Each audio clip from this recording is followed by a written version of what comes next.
OBS reconnected successfully. Okay, please, please, please. Storm crash. Is it back? Is it back? Please? Please?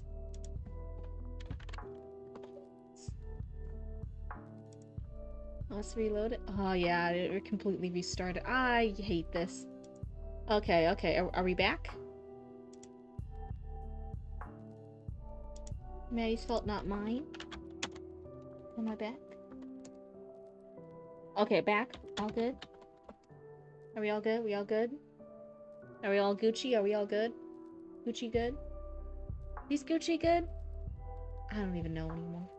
I just know it's name brand, but so many of those name brands aren't good. Hi, baby. You having fun, Luna Tuna Fish? Oh, wait, Luna, please, please no. Please don't jump on the laptop. Hi, beautiful baby girl, please. I just got the stream back up. Please don't jump on the laptop. Hi, Tuna Fish. Oh boy, she going. She's doing something.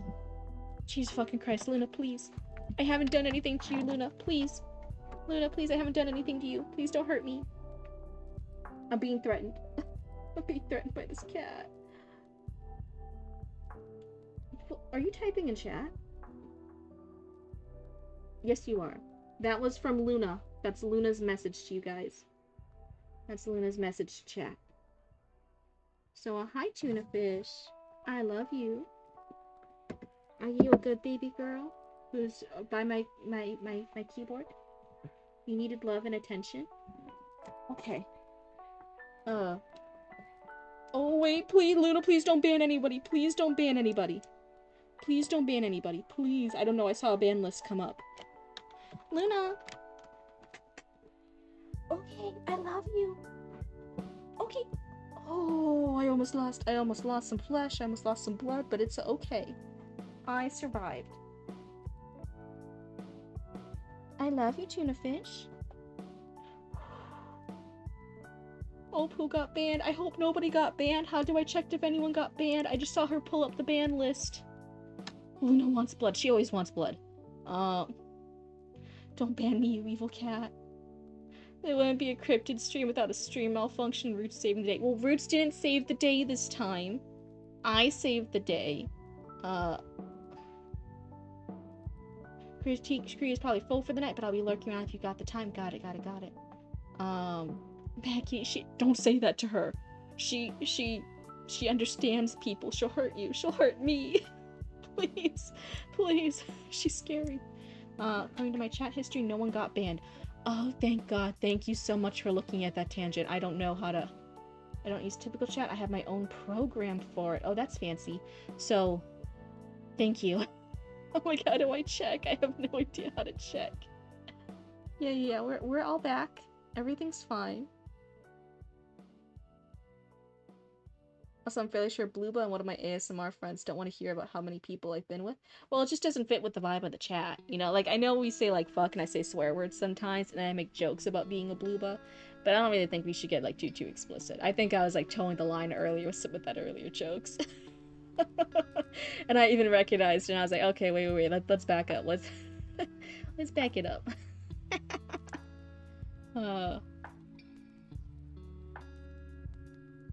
What is the MK for? What happened? I don't see an MK. Oh, okay, I see an MK from Call Me PP, but I don't know if that was that could have been at me. I don't know if that was at you, Author Relic. I don't know. What happened? I don't know, the OBS just disconnected. And then I plugged back in the little internet cable, and then OBS reconnected, but it already split the stream into two. So I don't know how many people are watching. I know only a handful of you are. But for the VODs channel, the YouTube VODs channel, I upload the VODs slowly but surely. And sometimes it will be a thing where it's like in parts. So like, you know, like a March, 2nd or so. I don't know what the date for. But it's in parts like 1 or 2. Sometimes it's gone as bad as like 3 or 4 parts if there's a lot of tech issues. And just keeps disconnecting and reconnecting.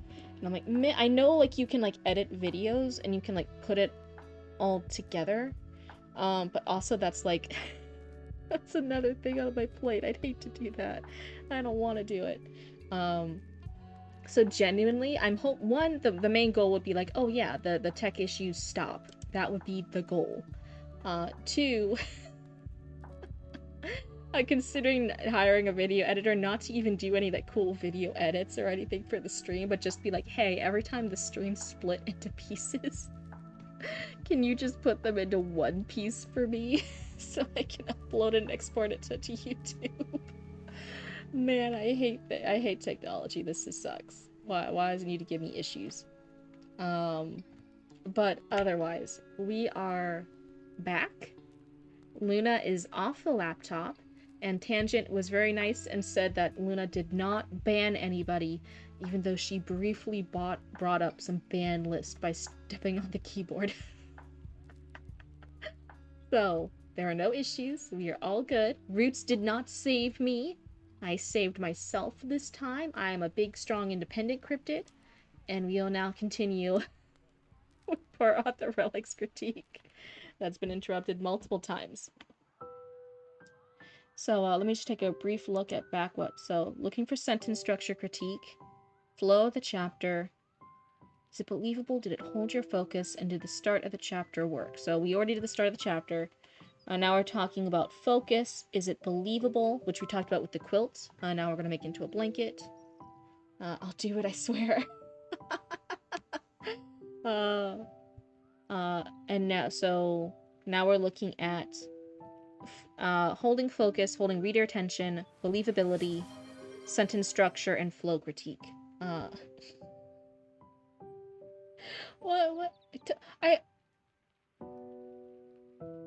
What am I? I was looking back on the questions. How is I not focused? If someone gave me a good ASMR script, I'd probably give reading it a try. Well, if you ever are lacking scripts, I think then you can just, like, what is it? You can just read stories and stuff. You can just read books. Hi, Casper. It's good to see you. Oh, thank you for the hydrated hydrate. Here's your sippy. I'm trying to increase how much water I have. That way in the future I can actually donate blood. I'm too dehydrated, I guess. It's hard finding my veins. So I need to be able to donate blood and plasma. You listen to way too much of the stuff as it is for the ASMR stuff. Very cool. So that was, wait, where was I? So looking at sentence structure, we're looking at story flow, believability, and reader retention. Like the reader's attention. Okay. So that is what we were looking at. But Tangent, you want to start an ASMR channel? Is that what we're hearing? You're not allowed to donate blood, like, ever? Oh no! I got turned away because of hypertension. It's weird because this diagnosis only crept up on me in the last couple of years. Oh wow.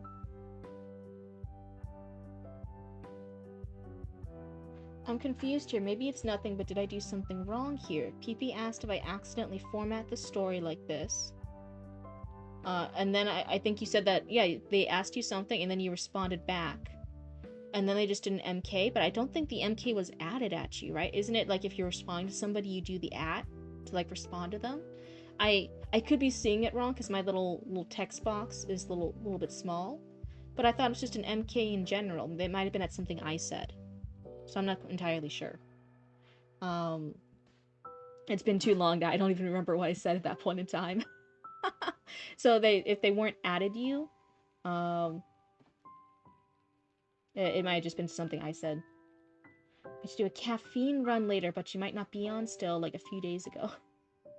Yeah, a few days ago it was a short stream because I wasn't feeling too good. We'll see how I'm doing today. I need someone to give me scripts. I'll be the voice, but I also have qualms, so nothing too scandalous. Oh no, IDK, I read it as a response to me? Okay. My mom got turned away, but they also told her that someone with POTS would never be eligible because it would give me the big wobblies. Did I say it right? Okay, I didn't know. Yeah, I just wasn't feeling good the last couple of days. Turner does in fact have a sexy voice. Oh no, that's gonna go crazy. You should say, like, whatever level of comfort you have with saying sexy stuff. If you want, it depends on what your goal is. If it's just to have fun, you don't need to do this. But if you're trying to grow an audience or something, I'd be over here, like, whatever level of comfort you have as an idea, start saying some like sexy like lines or like little things. Whatever level of comfort you have. If that's just like general flirting stuff in a sexy voice, if it's like compliments, if whatever, and then you post that as audio clips on TikTok for the book talk girlies. If you have a sexy voice and you're saying vaguely sexy stuff, they'll eat it up. They'll go crazy. They're feral over there.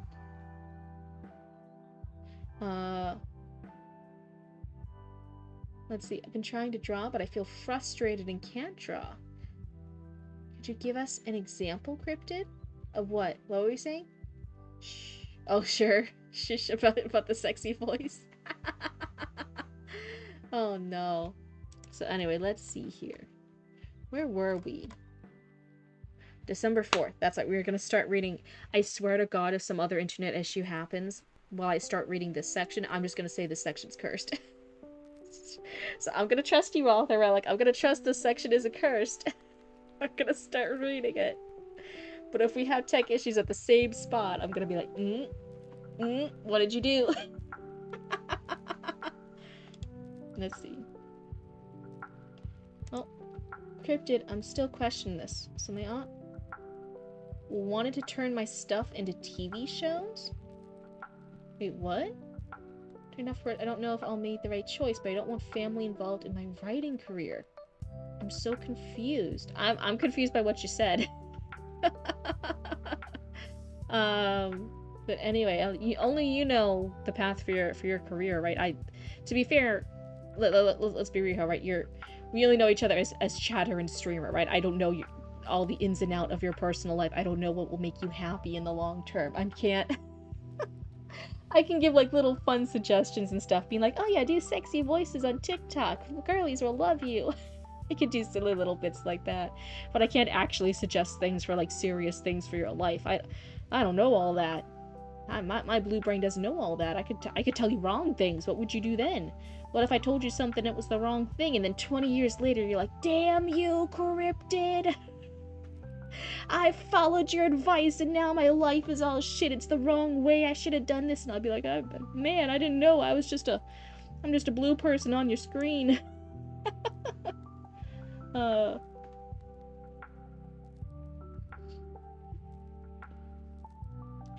Is your aunt insert TV show thingy?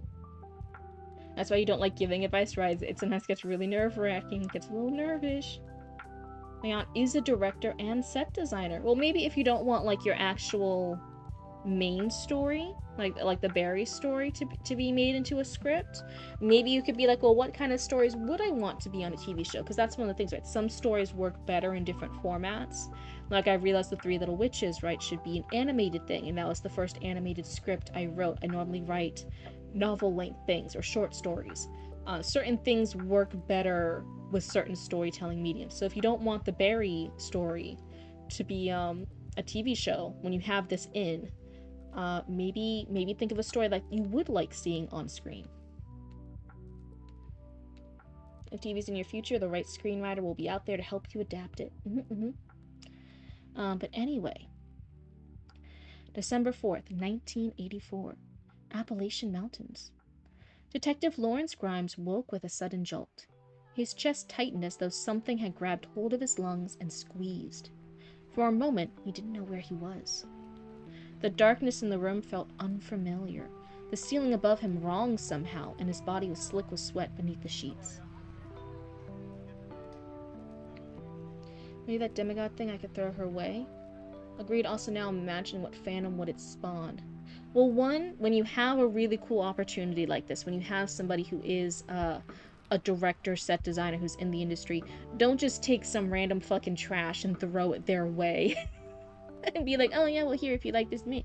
Like, think seriously about it as an opportunity and think what kind of thing you would like for that opportunity. So don't just be like, oh, I have this other thing on the side. Yeah,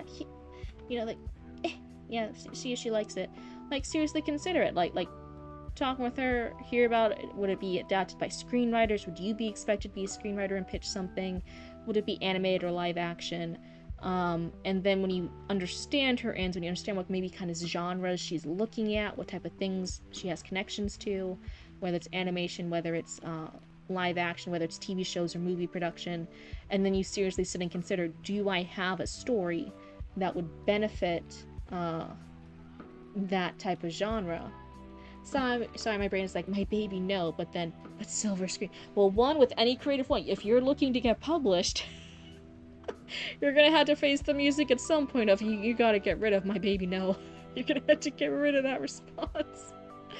Because even if you keep everything perfect and it's exactly the way you want it, and you keep all the research, you get rid of the editors, you get rid of the agents, you get rid of critique people, if you do all this different stuff and you get it exactly the way you want it, you spent 200 bajillion years on it, it's exactly the way you want it, you didn't let anyone else influence it, and you put it out into the world. You can't control how other people respond to it. Some people may like it, some people may not like it. You could have 1,000 people like it and one person not like it, and you can't be over there like, my baby, no, why don't they like it? Why aren't they responding right? At some point, even though it's a really cool creative project, you can't control how other people respond to it.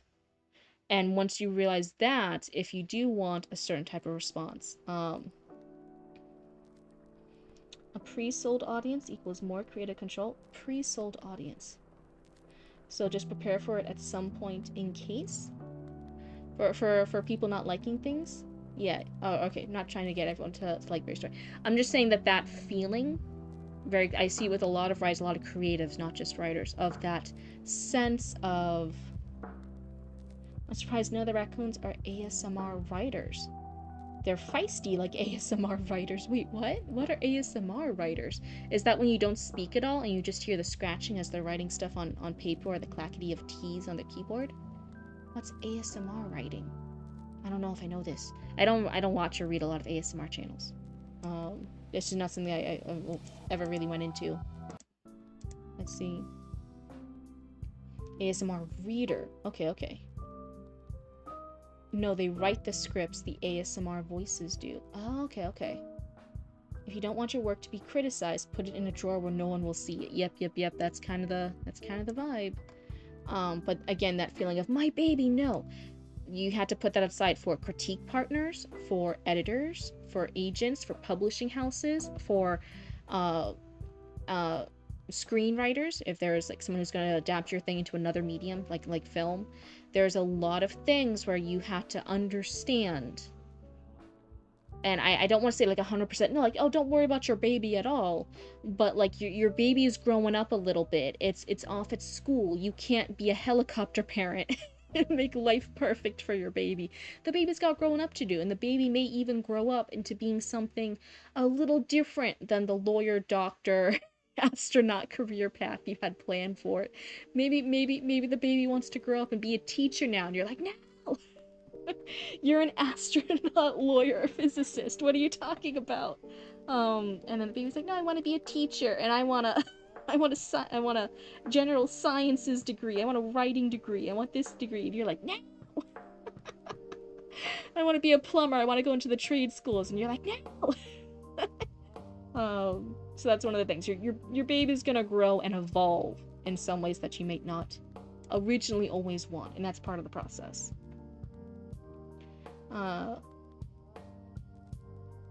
She's been begging me to let her read my stuff on her stream. Oh, your ASMR reader friend.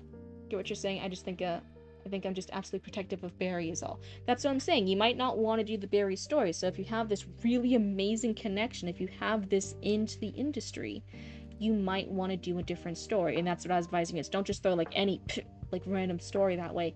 That's ruining a chance. That's not giving an opportunity the best chance it's got.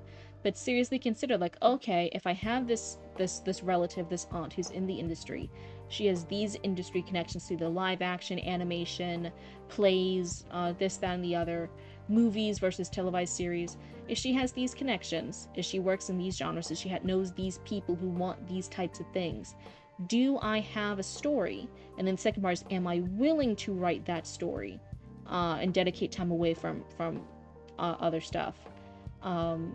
and maybe pursue this opportunity that I have, because that is an opportunity, and if you want to pursue it, you might not.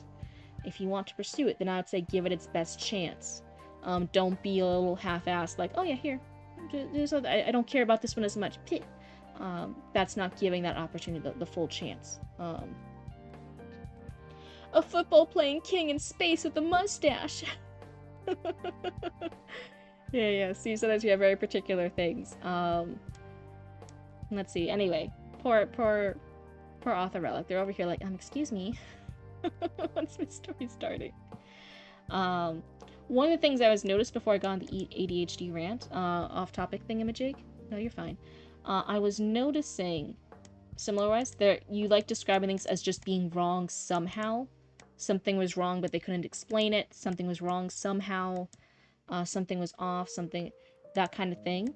And it can be used sparingly, but if it's going to be used in almost every situation where something is wrong, then that's a little bit like same as the quiet, same as this, cut some of those down, especially if you're going to, in that scene, explain why something was off, why something was wrong. And if you can't, just be like, oh, he felt discombobulated, he felt out of place. You use it as placeholders to further explain it in the second draft. Okay. He sat upright, breathing hard. The room slowly came back into focus.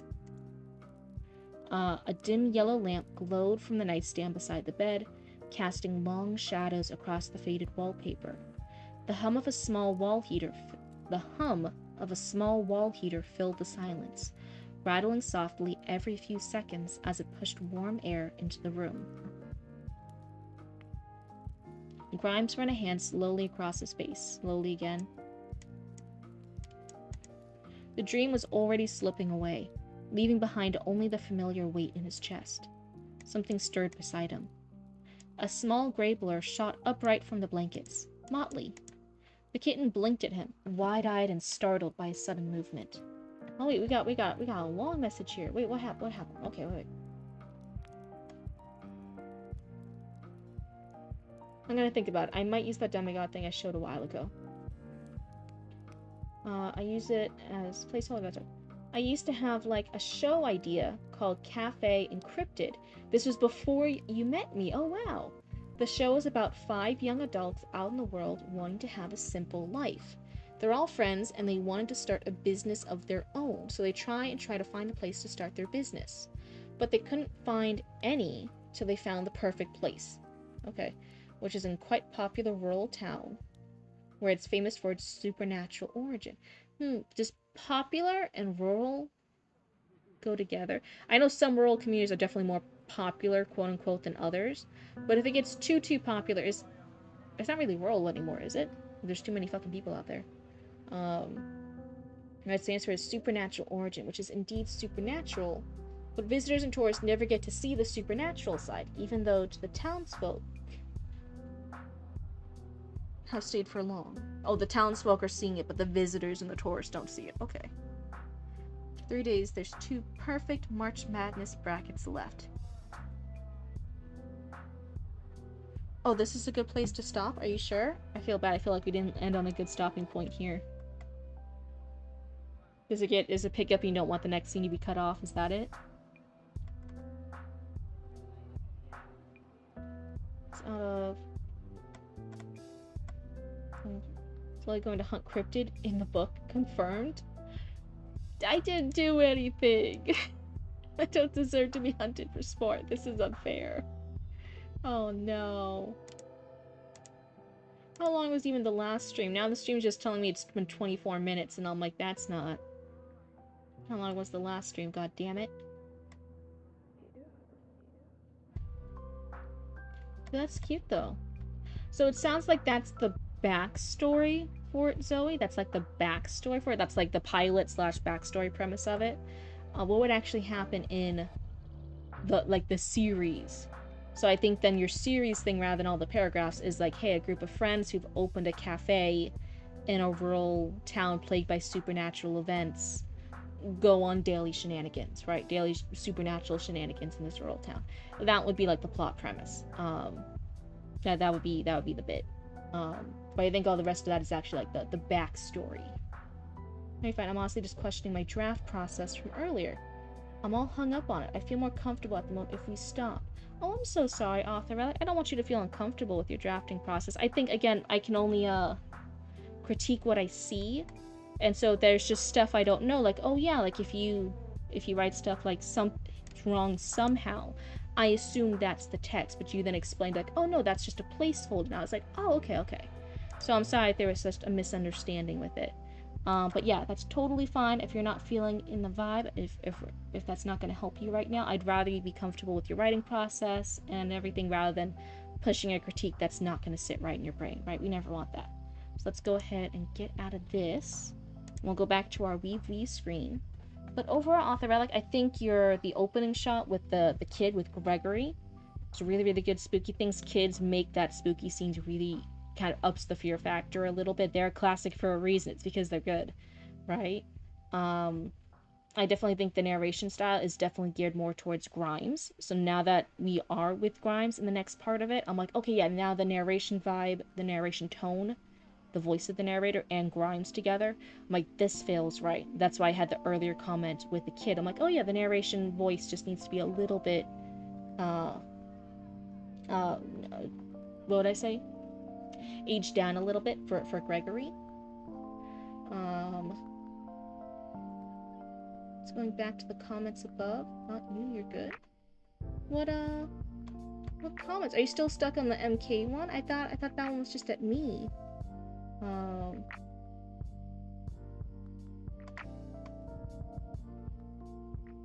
Okay.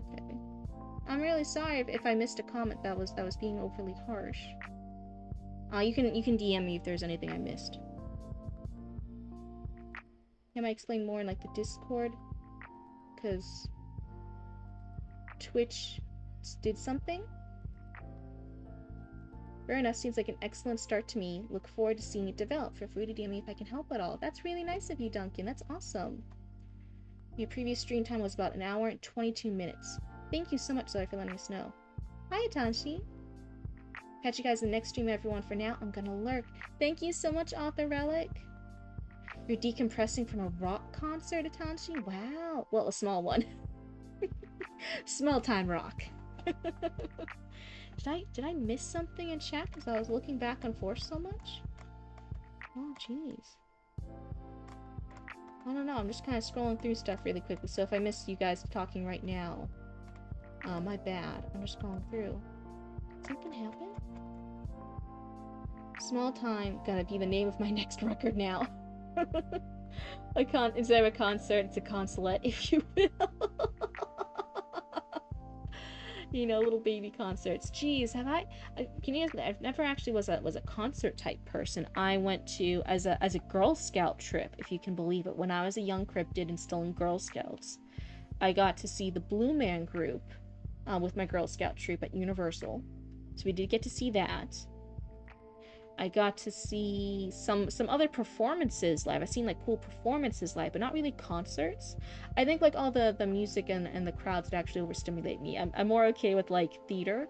I've seen theater, I've seen shows, I've seen that kind of stuff, but I haven't seen like music concerts.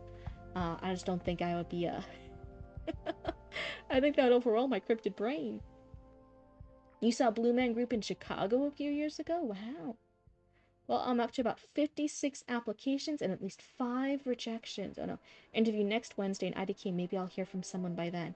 Well, wishing you all the best luck right now, right? I mean, not gonna lie, everything with since 2020, right? That was really everything craziness there. That's actually what inspired me and Roots to start. Okay, it's what inspired me to start Cryptid Roots, and I drag Roots along with all my crazy shenanigans. And that's why we started the business. That's why we started a business, because of all the craziness with the work environments post 2020. So yeah, I'm one, thankful that I don't have to do I like as many things, that I kind of work for myself. But 2, man, if I wouldn't have so much more money if I actually worked for somebody else. Even my basic old retail jobs and stuff where I was a manager or a supervisor and shit, I would have so much more consistent money. Oh no, the starting your own business shit is always you're worrying about money and stressed about buying supplies for the money, and then everything that your business earns has to go back to the business, and then you're like, me. I don't recommend. It's not for the faint of heart. I saw them was rather early on. Ooh. And again, opening for David Bowie. Also, Moby was there, but eh. I'm hoping for this $16 an hour job. Nice, nice, nice. That's an e-commerce order fulfillment job. Okay, yeah, that definitely makes sense. I just hope like some of those places like the Amazon warehouses have like scary working conditions in some of them. It's crazy. So definitely all the best of luck to you though. That would be fantastic if you get the job. Your dad was right about March Madness. This is so exciting. Thanks, Lamb Dad. Huge props to Lamb Dad for getting you into it. That's awesome. You once slapped a CEO? It wasn't like a little cryptid CEO, wasn't? I didn't do anything that crazy. But oh my goodness, what a power trip, what a rush. So he's out here living the lives we all wish we could. I had to imagine they exhausted local workforce. You have been out of work since Christmas. Best of luck to you. Yeah, it's definitely scary times. I feel like it's been scary times for the last couple of years, and we just keep getting different scary times. We just progress from one scary thing to another, and I'm like, oh, maybe that's why my anxiety's so bad. Oh my god. So let me go ahead and check in the Discord real quick. Let's see here. Oh, I'm gonna type something real quick.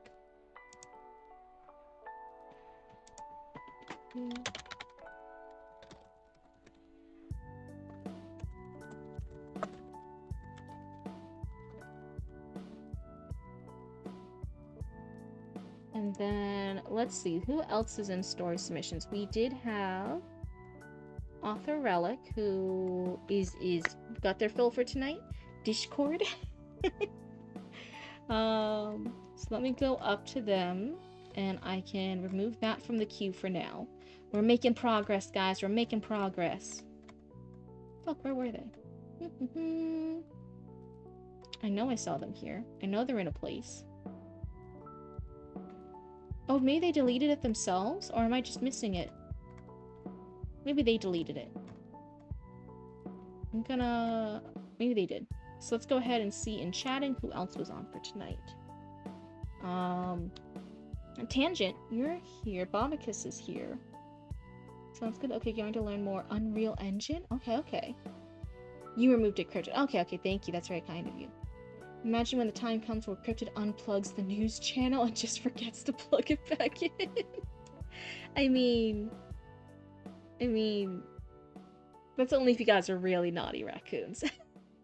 I'll forget about it for as long as in direct proportion to how naughty you guys are. There's gonna be a correspondence, or for just how long I forget to. It's gonna be either or. Tangent, you're here. Would you like yours read? I think yeah, because you're in the queue. I see you. Let me mouse work, please. So I can. Where was this? This one can be deleted. Just said they might be here, so I'll just count that as I mean, for if you guys may or may not be here, you guys don't have to respond to the roll call, because again, that's like, I don't know what to take that as. You may be here, you may not be here. And that's totally fine. It just doesn't help too much with the roll call. So let's see here. Nice. And then I'll be here. That's Tangent Turner. Let's go to story submissions. Nice scroll up. Now I was telling Roots about that. that you guys were noticing some of my noises and stuff that I do, and I'm like, oh god, I've been perceived. Yeah, let me look at where you stopped. Chapter 1, page 5. 3, 4, 5. Okay. For humans, boring usually leads to conflict.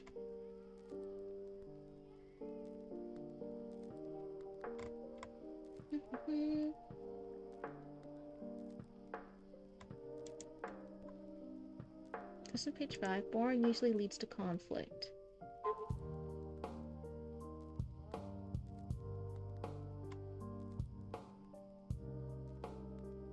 Let's see. Am I missing it? Let's see. Did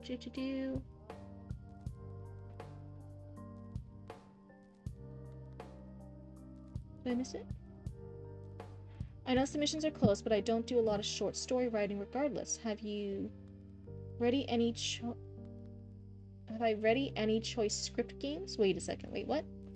Have I read any choice script games? Any scripts for choice games? Is that what you're trying to say? Wait, hold on, wait. Wait, I think I'm misreading things. Hold on, let me take a sippy. And one, if you're just asking, have I read any choice-based game scripts? Yes, people have put that in when they write the multiple ending, the multiple choices, the little thing of that. We've had what, like one or two? We've had one or two of those before. That's absolutely fine. It sometimes takes my brain a minute to understand the formatting because everyone formats those differently. That's just one of the things. But then once I catch the format, then I'm like, oh, okay, here's how we're reading it. Here's how we're understanding it. Yeah, I think you... Have you read any choice script games? I think it was just the words were out of order in your post. That's why I was like, wait, what? Any scripts for choice-based games? That's what you were asking. And yes, we have. Totally fine here. And yeah, that's fine. So in the future, that's something you want to submit. We'd love to see it. Let's see. Let me find it. Do you need a new... No, I'm pulling it up right now. It's actively on my thing. Maybe it's because it wasn't... Let me pull it up on this screen. So I'm actually opening on a different screen, and then like I close it, and then it's available here at the start for this. That's how it works. 3, 4, 5. So page 5, you said chapter 1, page 5. What do I have to do? And they're saying something when the humans... For humans, boring usually leads to conflict. One more after asteroid mining. Wait, fuck, where...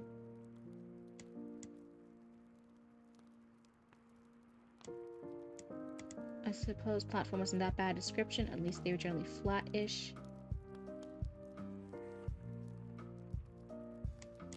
This is the next page. This is page 6. Right? It's on page 6. Let me see.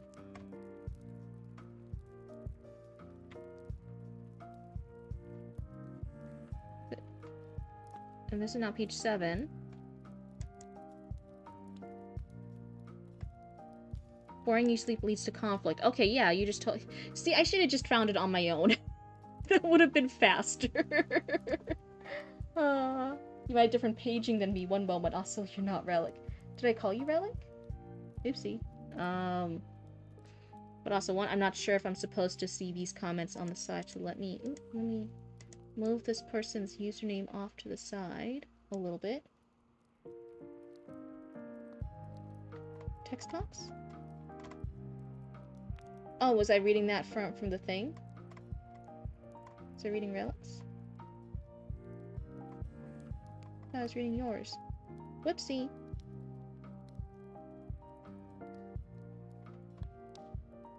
No, it's Tangent Turner. Cryptid reads chapter 1, page 5. Start at 4 humans born usually leads to conflict. Where did I call you? Oh, for the text box on screen. Got it. Got it. I have a brain. I have a brain. I wasn't there yet. Thank you. Thank you. That I hate this text box.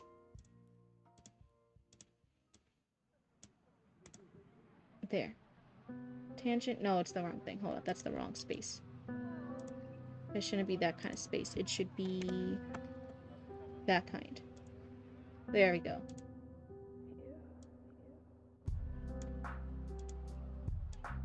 No. There. Everyone can read that? Everything's good? You have a brain? I need to get one of those? Gee. Sometimes I gotta remind myself I have one. sometimes with the way I fucking act, my brain's over here like, you can use me, right? You can have thoughts, you're hearing, you have intelligence, I know, we have the brain cells loaded back here, why don't you use them, Cryptid? You have Relic's name on screen, yeah, okay. So drop down, you should be able to set it to viewing, and I'll hide comments. Okay, I should be able to set it to viewing. That's sharing it with other, I don't want that. It's suggesting right now? Viewing? Okay. We're in viewing. I'm figuring things out. Everything's fine. Ugh. Why just take a brain cell and a half? You excuses you have to share your brain cells? Who do you gotta share your brain cells with? You can just steal the brain cells from them. You don't have to share. Those are your brain cells. You can like take a Sharpie and just write your name on them. Then they're all yours.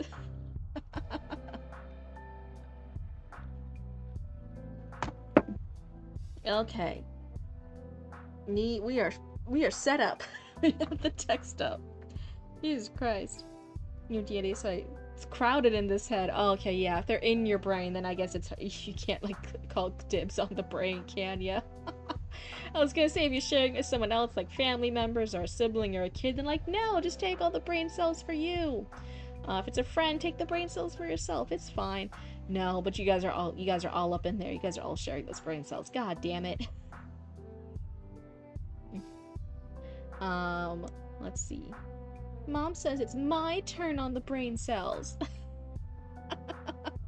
My VTuber Oshi says I get to have the brain cells this time. Oh dear, oh dear. So let's see here. Been there, done that. Use the circle. No, we weren't there yet.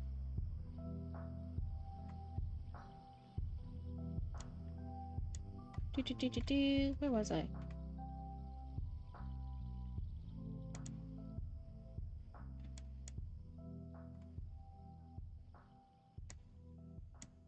Fuck. We were just here. I just figured out what line we were on. What line was I on? Space was no longer the frontier, it was the boring suburbs.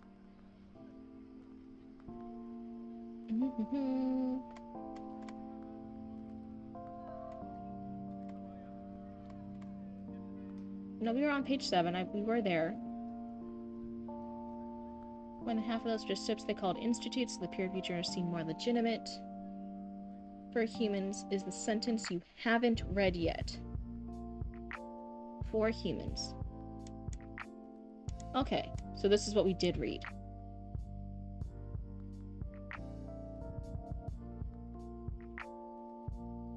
This isn't the line you were telling me that I ended it on, though, right? This isn't what... I thought you said that we ended on a different line. Next time, nobody tell me shit about where we were. I'm just gonna find it on my own like I normally do. Oh no. This is confusing me too much. Okay, so anyway, let's just get back into it. Let's go. For humans, boring usually leads to conflict. Okay, that's the line you said we landed on. If they get bored for too long, they start looking for a fight.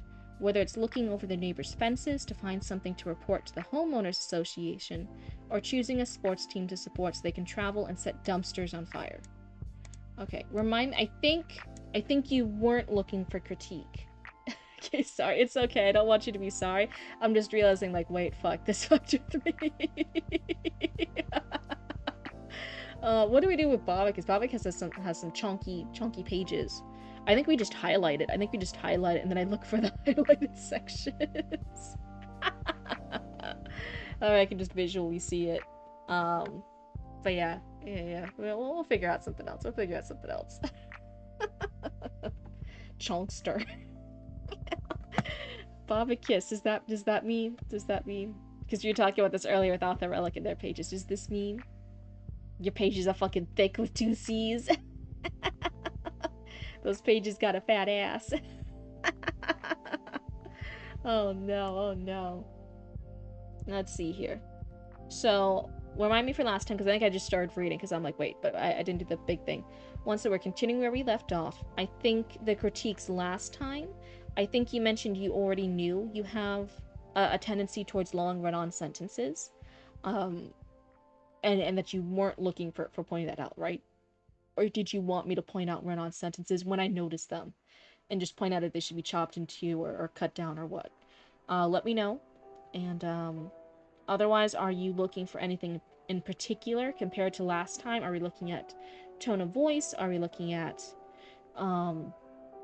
we don't really have the characters yet, except for the narrator. The narrator's kind of a character. But if there's anything with how the characters come across, if there's anything plot-wise, if there's a particular focus you would like the critique on, let us know.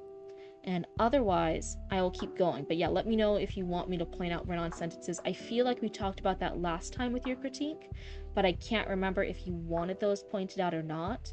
So I pointed out this one. I mean, if it's really bad, let me know.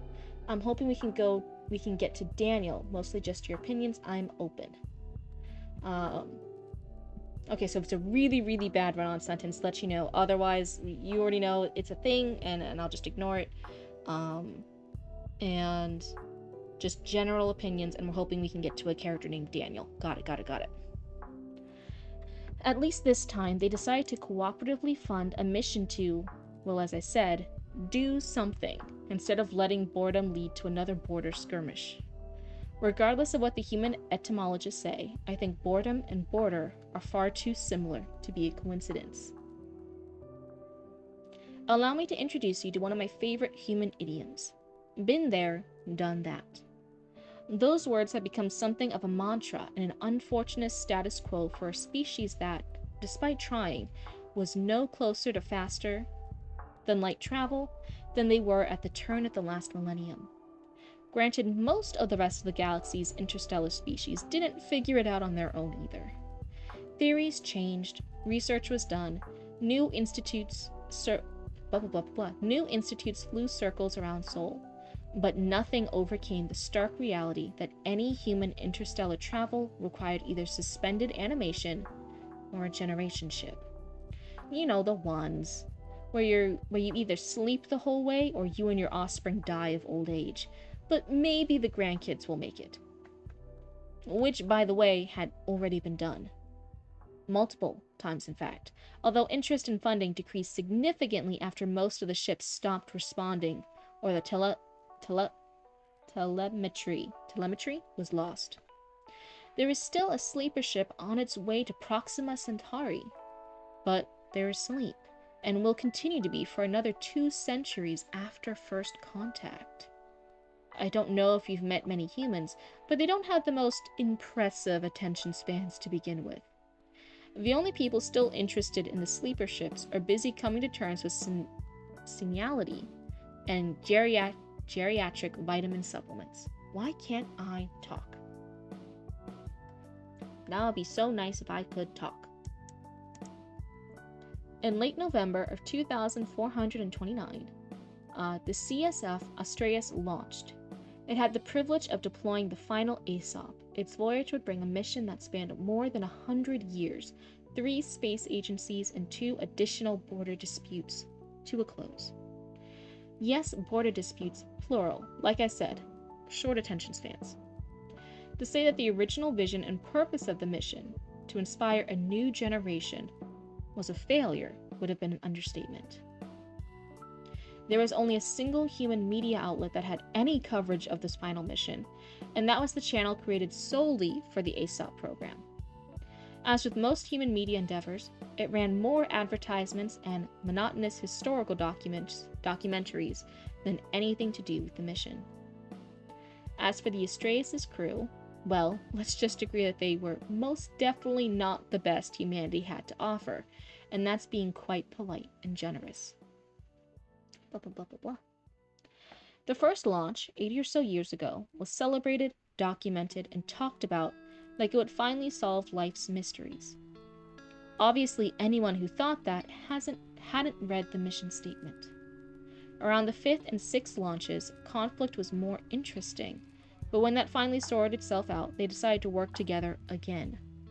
Human obsessive compulsion being what it is, they just wanted to get the last 2 out there and be done with it. Did my model glitch out? So in contrast to the fanfare of earlier missions, by the time the Astraeus and crew departed from Earth's orbit, it was done to the thunderous refrain of "been there, done that." The only humans interested in the Astraeus' launch were family members and landlords who didn't get last month's rent. The journey took 14 months one way, and the return trip would take longer due to the lack of a gravity assist.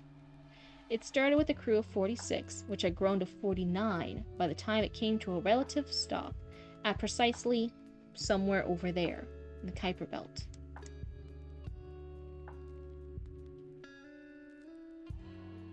So if I keep looking to the sides, because I keep thinking I see like a little new thing in chat pop up, and then look over and I'm like, oh wait, no, nothing did, but it keeps looking like there's movement out of the corner of my eye in the chat, so I'm like, huh, wait. I had to keep turning to double check it. That's so funny.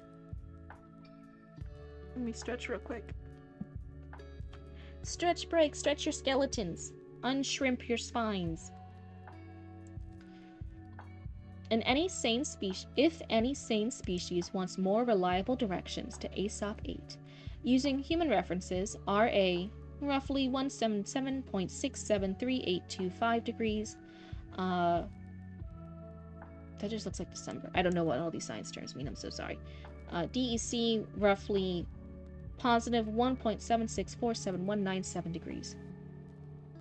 Or you can just do what the idiotic humans did, and on Earth's equivalent date, June 20th, 2431, midnight, and draw a line from the center of the sun directly through Jupiter towards Beta Virginis in the Virgo constellation, also known as Java.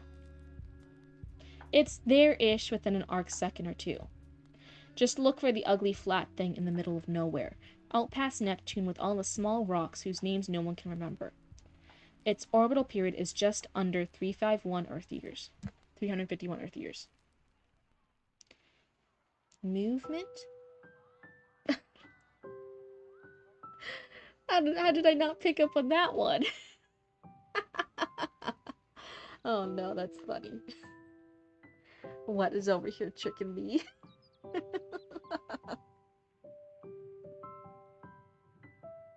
ASOP 8. 8SOP, as media specialist Daniel Paulson was fond of calling it, much to the chagrin of his crewmates. Daniel was 30. Oh, wait, we got here. we saw Daniel. Everyone, we can meet Daniel now. What page is this? I'm scrolling just to see it. Not even the very top of page 10. Page 10, but wait, I think the first page is... Okay, first page is this, then table of contents. Okay, so 10 minus 2 is 8. So page 8. We meet a character. Meet. So yeah, I think we talked about this last time, so I'm so sorry if I'm already rehashing something out. I know that the narrator is kind of a character, but even then, we're not really placed into any specific scenario or with another character. Like, we don't really know what's happening, it's just kind of the lore. I know in sci-fi, in genre, we do have more lore dump in the beginning. That's in genre, that's normal, that's fine. But even here, I would still cut it back a little bit, like if Daniel's our main character here, if this is the character that we meet, that's the big important thing, move it a little bit further up. I would say at least in the first 3 pages, we want to be introduced to a character. I think that's not anything too crazy, even within sci-fi. But waiting till 8-ish pages to meet somebody named, I'm like, oh, but this is a lot of lore. This is a lot of just homework for your story rather than your story. And once people are involved in your story, once they like it, once they have something to latch onto and be engaged with, then you can give them the lore. I hope that makes sense. Chagrin of his crewmates. Daniel was 36, although nearly everyone assumed he was in his mid-20s. Youthful in appearance, average height, and only slightly overweight. He had dirty blonde hair that held a soft red hue, greenish-gray eyes that seemed more blue in certain lighting, and he definitely was the least qualified specialist on Astraeus. So this is interesting. Is our narrator, you can let me know, it's not like a spoiler, because this is for critique, so we need to understand some stuff. Does the narrator voice, the character that this narrator is, this artificial intelligence, I think you said it was something like that, right? Does it become friends or like romantically involved with Daniel at any point? Is it like a buddy by the end of the story with Daniel at any point? Do they have a friendship? Do they have a relationship? What's kind of the vibe that's going to happen between Daniel and our narrator character? You're clever, that's all I'll say. I don't want you to say that, because again, this isn't like I'm like a reader picking up your book. This is critique. I need to know these things so I can analyze this and give you feedback and critique on it. If I can see if this is benefiting your end goal, or if this is like a red herring, and if it's a purposeful red herring, that's one thing. If it's an off red herring, that's another. I'm trying to... Yes, the AI knows of Daniel and knows him intimately. Okay, so it's gonna know him intimately. I'm gonna guess there's some romantic or romantic adjacent relationship. If as a reader, I'm not supposed to clock it right away, I would, as a little hint, you could still give some of these descriptions, but maybe tone it back a smidge or sprinkle it out a little bit more throughout. Because for me, as I'm reading this, I'm like, wait, this almost sounds... Why did this AI sound from like treating humanity as like bugs it doesn't even like studying, to being like, oh, Daniel like looks super youthful. He has blonde hair. He looks younger than he really is. He has all this height. I know what his eyes look like. It almost sounded like a girl writing in her diary for a second. I'm like, wait, the tone shifted here.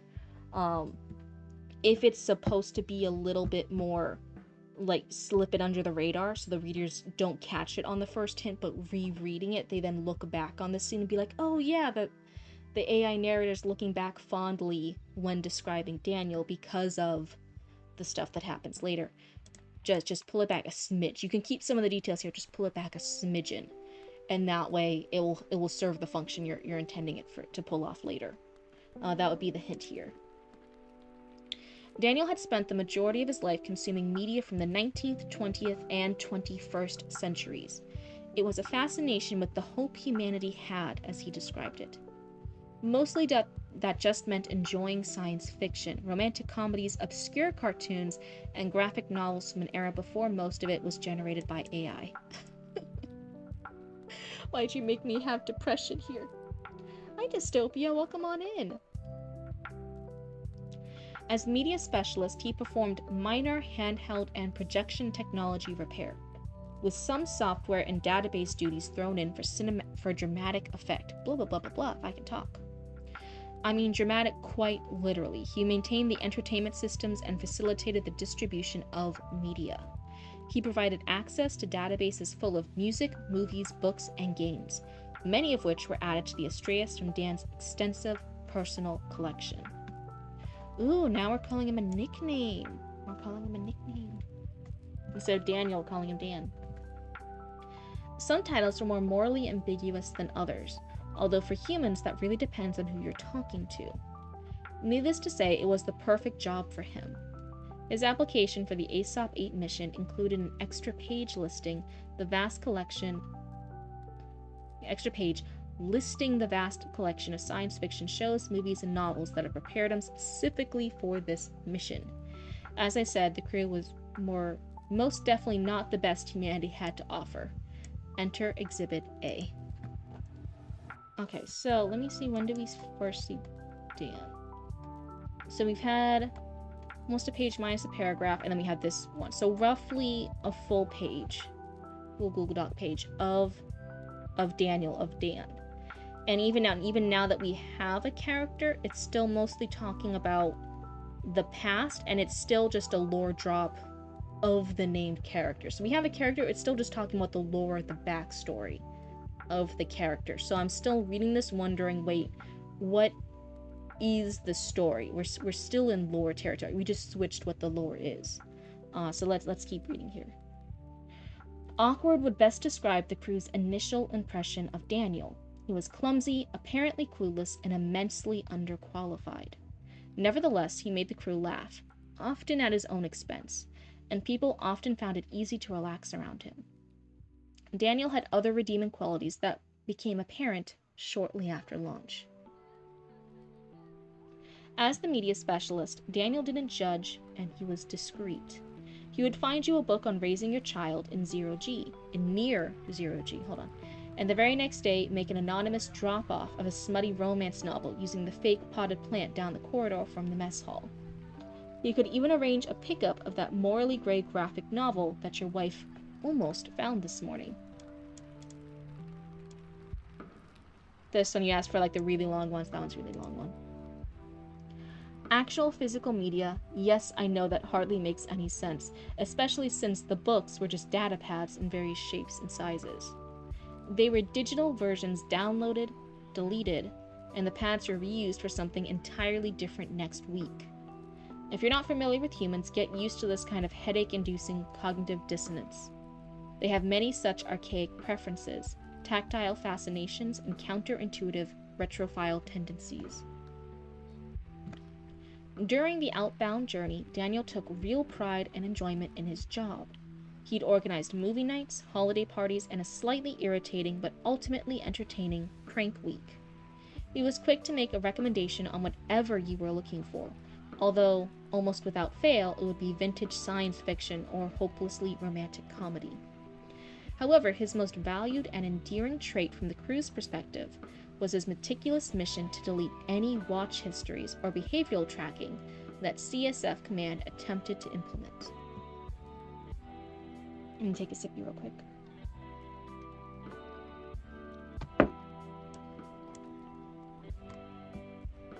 Okay. Daniel knew people's secrets, and he kept them. For those not familiar, Daniel sounds like the gold. This is why the AI likes him later on. He's like, actually, this one's not so bad. This one ain't a fucking snitch.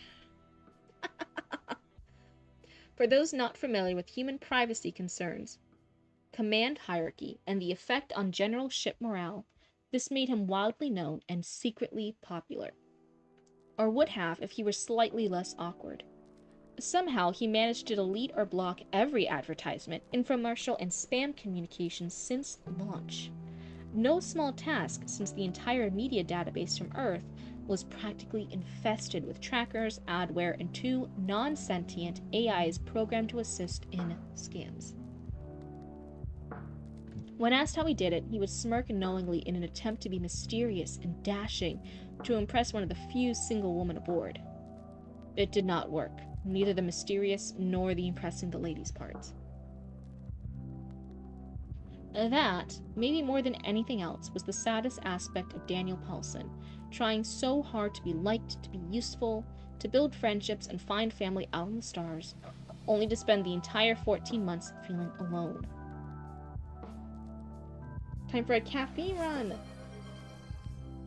Oh, be back quick. I was like, barbecue? I didn't know barbecue had caffeine in it. Wait, what? Be back quick. Hope you're still on when I get back. Have a good run, King Cow. Drive safe. Oh, thank you for the posture check. Okay, everyone, we did a raccoon stretch earlier. Now we're going to go back to our skeletons. Both you and any skeletons you adopted from the local cemetery or crypts or graveyards, you want to make sure to stretch those spines. You want to move your neck. You want to roll those shoulders back. Move your head up and down, and side to side. See, the model's even doing it with you. Roll those shoulders back and move them forward. Unshrimp your spines. That's the most important one. I know you guys are watching me on screens. I know you guys are all shrimped over. So be back quick. Yeah, but it was all caps. I was like, barbecue? It's barbecue. But yeah, be back quick. Let's see here. Man, now I kind of want a snacky. What would I even snack on? I feel like if I snack on anything, it would just be annoying to listen to. Barbecue. Maybe it's just because I'm hungry. I thought it was barbecue. What kind of barbecues would raccoons have? What would you guys want to? Why would raccoons want to cook in a barbecue? What would you guys put on the grill? You're now also hungry. Sorry, Duncan. Oh no, look what I started. And it's 4 a.m. Okay, it's about to be midnight. I wonder if I could ask Roots to make me a pizza. Let's see. Oh, Roots messaged me something. Let's see. It is done. Okay, yeah, that's just gonna let them know.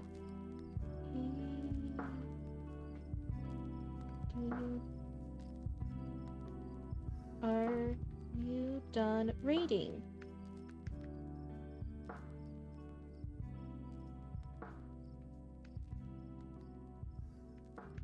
Can you make a pizza when you're done? Please. With a lot of S's and thank you.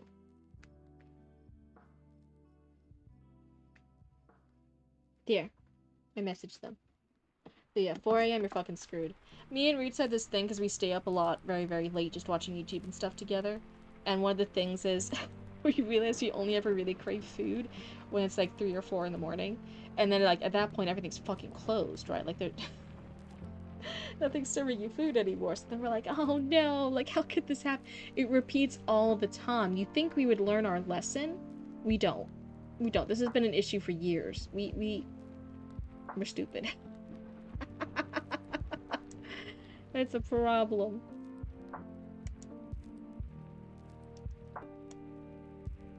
I wonder, this is a real technical thing. I don't know if you care enough about this. I'm wondering if this comma, should this be a semicolon or should it be an M dash? Juicy steak? You want to cook steaks even as a raccoon? You think you'd still be a steak cooker? I had a bento box from a hibachi restaurant and low-key blown. It's all gone. Oh no. It was the saddest aspect of Daniel Paulson. Trying so hard to be liked, to be useful, to build friendships and find family out in the stars, only to spend the entire 14 months feeling alone. I would just double check all the commas here. I feel like this first one, I can't say if it's supposed to be a like the semicolon, if it's the M dash or what. I just feel in my little blue brain it's supposed to be something else. It wants to be something else. So I'll double check that one. Someone who knows copy and line edits better than me to double check that one. Made some just now. Gonna ear into it right, then gonna eat into it right, then go to bed. Zatra is living the fucking life. Eat steak, right, go to bed. Zatra, how does it feel to be living a better life than all of us? That's fucking fantastic. He had fostered friendships but never felt secure in them, built a reputation never knowing how much others valued him. His very essence, his being, ached for recognition, ached for something to feel real. He also ached for connection and touch, years of handshakes, slaps on the back, maybe a swift jab in the ribs here or there, but never a caress, a hug, or compassion. It's not that great. My alarm will be screeching at me around 5.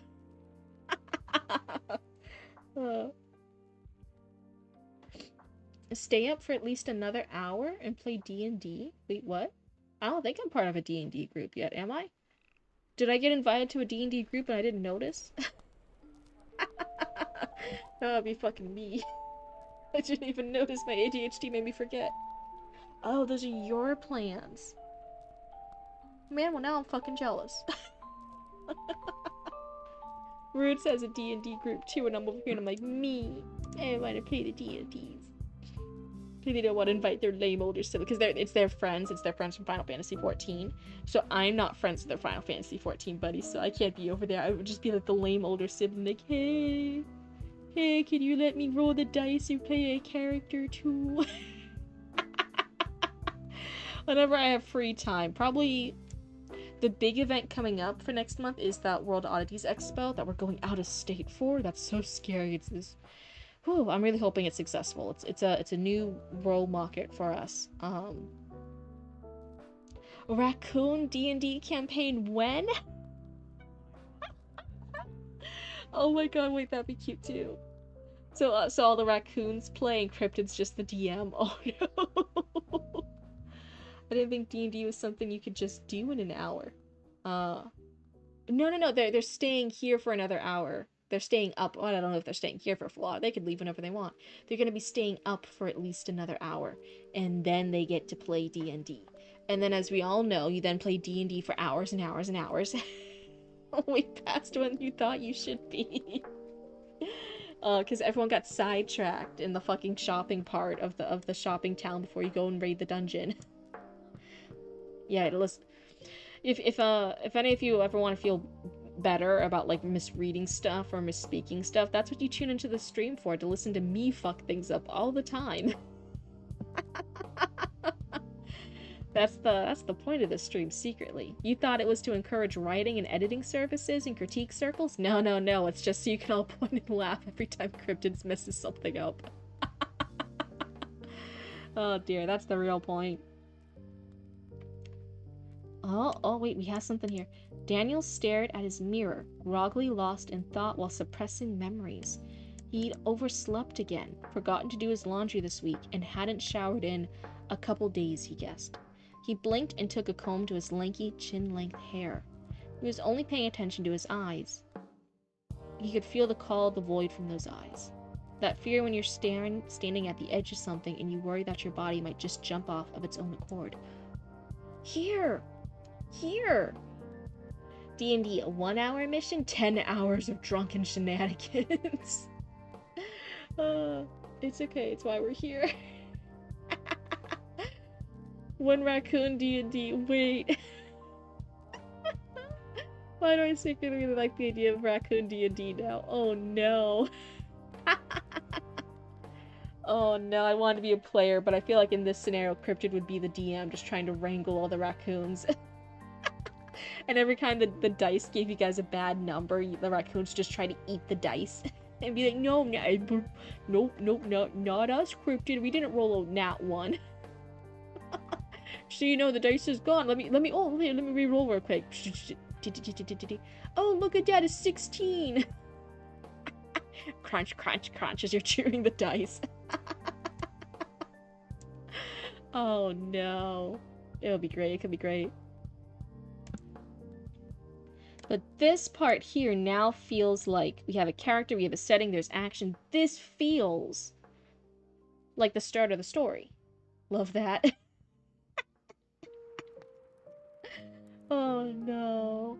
Yeah, and then like, oh, breaking news. Raccoon D&D group all goes to the raccoon hospital because they're all choking on dice because they keep eating it every time they get bad rolls. You do have DM experience, kinda? Everyone ask Duncan instead. Everyone throw all the attention to Duncan instead. Raccoon D&D night when? Raccoon D&D night when? So let's see here. What page are we on? Let me see the pages. So we're on page 13. -2, which is the title and then the glossary. That is 11. 13 minus 2 is 11. Breaking news. The Click-Clack rocks aren't tasty. But that's the problem. I think the raccoons still think they are. They're just hazardous. Oh no. So let's see. So it's roughly page 11 that we escape from the lore. And now we have a character doing stuff. So this feels like a little bit more like the... But candy shaped. No. They're crunchy. They're forbidden crunch. You can crunch... Hi Raymond, it's good to see you. You can crunch the dice, the D&D dice. Sorry Raymond, you came in at a funny bit. It's a reward for doing your sci-fi lore dump homework. Tangent, no! Hello, and welcome on in. It's good to see you. So let's see. Now that I'm done with the bit, let's go ahead and continue reading. But yeah, if you're just joining in with us, then welcome on in. We're reading along when I'm not having little ADHD sidetracks.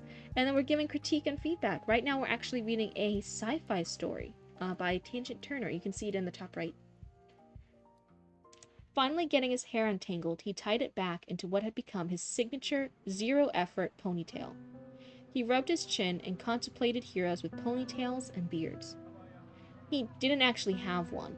The ruddy stubble on his face had delusions of beardhood. That melancholy, however, needed to be dealt with. He set aside fantasies, closed his eyes, and took a deep breath. He released it slowly over the following 10 seconds. I like this personality here. I like it has delusions of beardhood. He's contemplating heroes with ponytails and beard. I like this personality that's showing through here a bit. Ha ha, it was mechanical, lifeless, another deep breath. He he, forced, too toothy, another deep breath. Heh heh. There we go. He opened his eyes to a smirk and warm, playful eyes staring back from the other side of the mirror. Habit, coping mechanism, mental instability, take your pick. But Daniel turned from the bathroom mirror towards his outer cabin door, mumbling, coffee. Daniel left his room to the stamp click of his standard issue magnetic boots. They echoed metallically against the deck plating of Hab Ring Hall C. He didn't technically need them right now. Spin provided about 0.23 G's of gravity. I think that's G, right? Sorry, the model. I was like trying to lean forward and read it. I'm like, oh, I don't have my glasses on. I'm like peering at like a little old lady at the screen, like, huh? What letter's that? Of gravity. Although the number of accidents he had was greatly reduced when he used them. Most of the other crew found that odd and only used their own when in the 0G sections. Dan had just gotten to the habit of leaving them on. As he traveled aft, he passed by the lab ring, which wasn't technically its own ring, just the last few hall modules in the garden paths. He reached the spine elevators and sighed, riding an elevator up and becoming weightless in the process. Riding an elevator up and becoming weightless in the process was unpleasant for an earther like himself. The only other option was climbing a ladder, slowly weighing less the higher you went. Let's see now. We have... This is roughly about a page-ish. The center length of the ship was called the spine and had two pressurized levels, upper and lower. It had no spin and thus 0G. The lower was only for pipes, wires, and machines that no one knew what they did, but knew they needed. The upper spine was the primary passage between the rings and the other parts of the ship. The mess hall was in the med ring. It wasn't a single room, more of a collection of dining, food prep, and service areas. It was on the other side of a 10-meter busy section of the spine in the gap between rings they called a traverse. That was a lot. It was a short float walk with another spine elevator down to the outer ridge of the med ring, exiting in front of the mess hall. While most people didn't have a problem with going from 0.23 to micro to 0.32 G, it made Dan queasy every time. Oh, sorry, I'm struggling reading some of this stuff. Oof.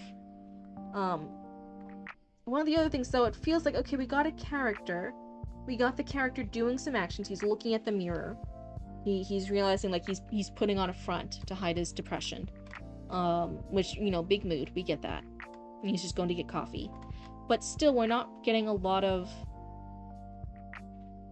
like story happening still. He's just traveling. And then we're still just getting the lore of how this spaceship is set up.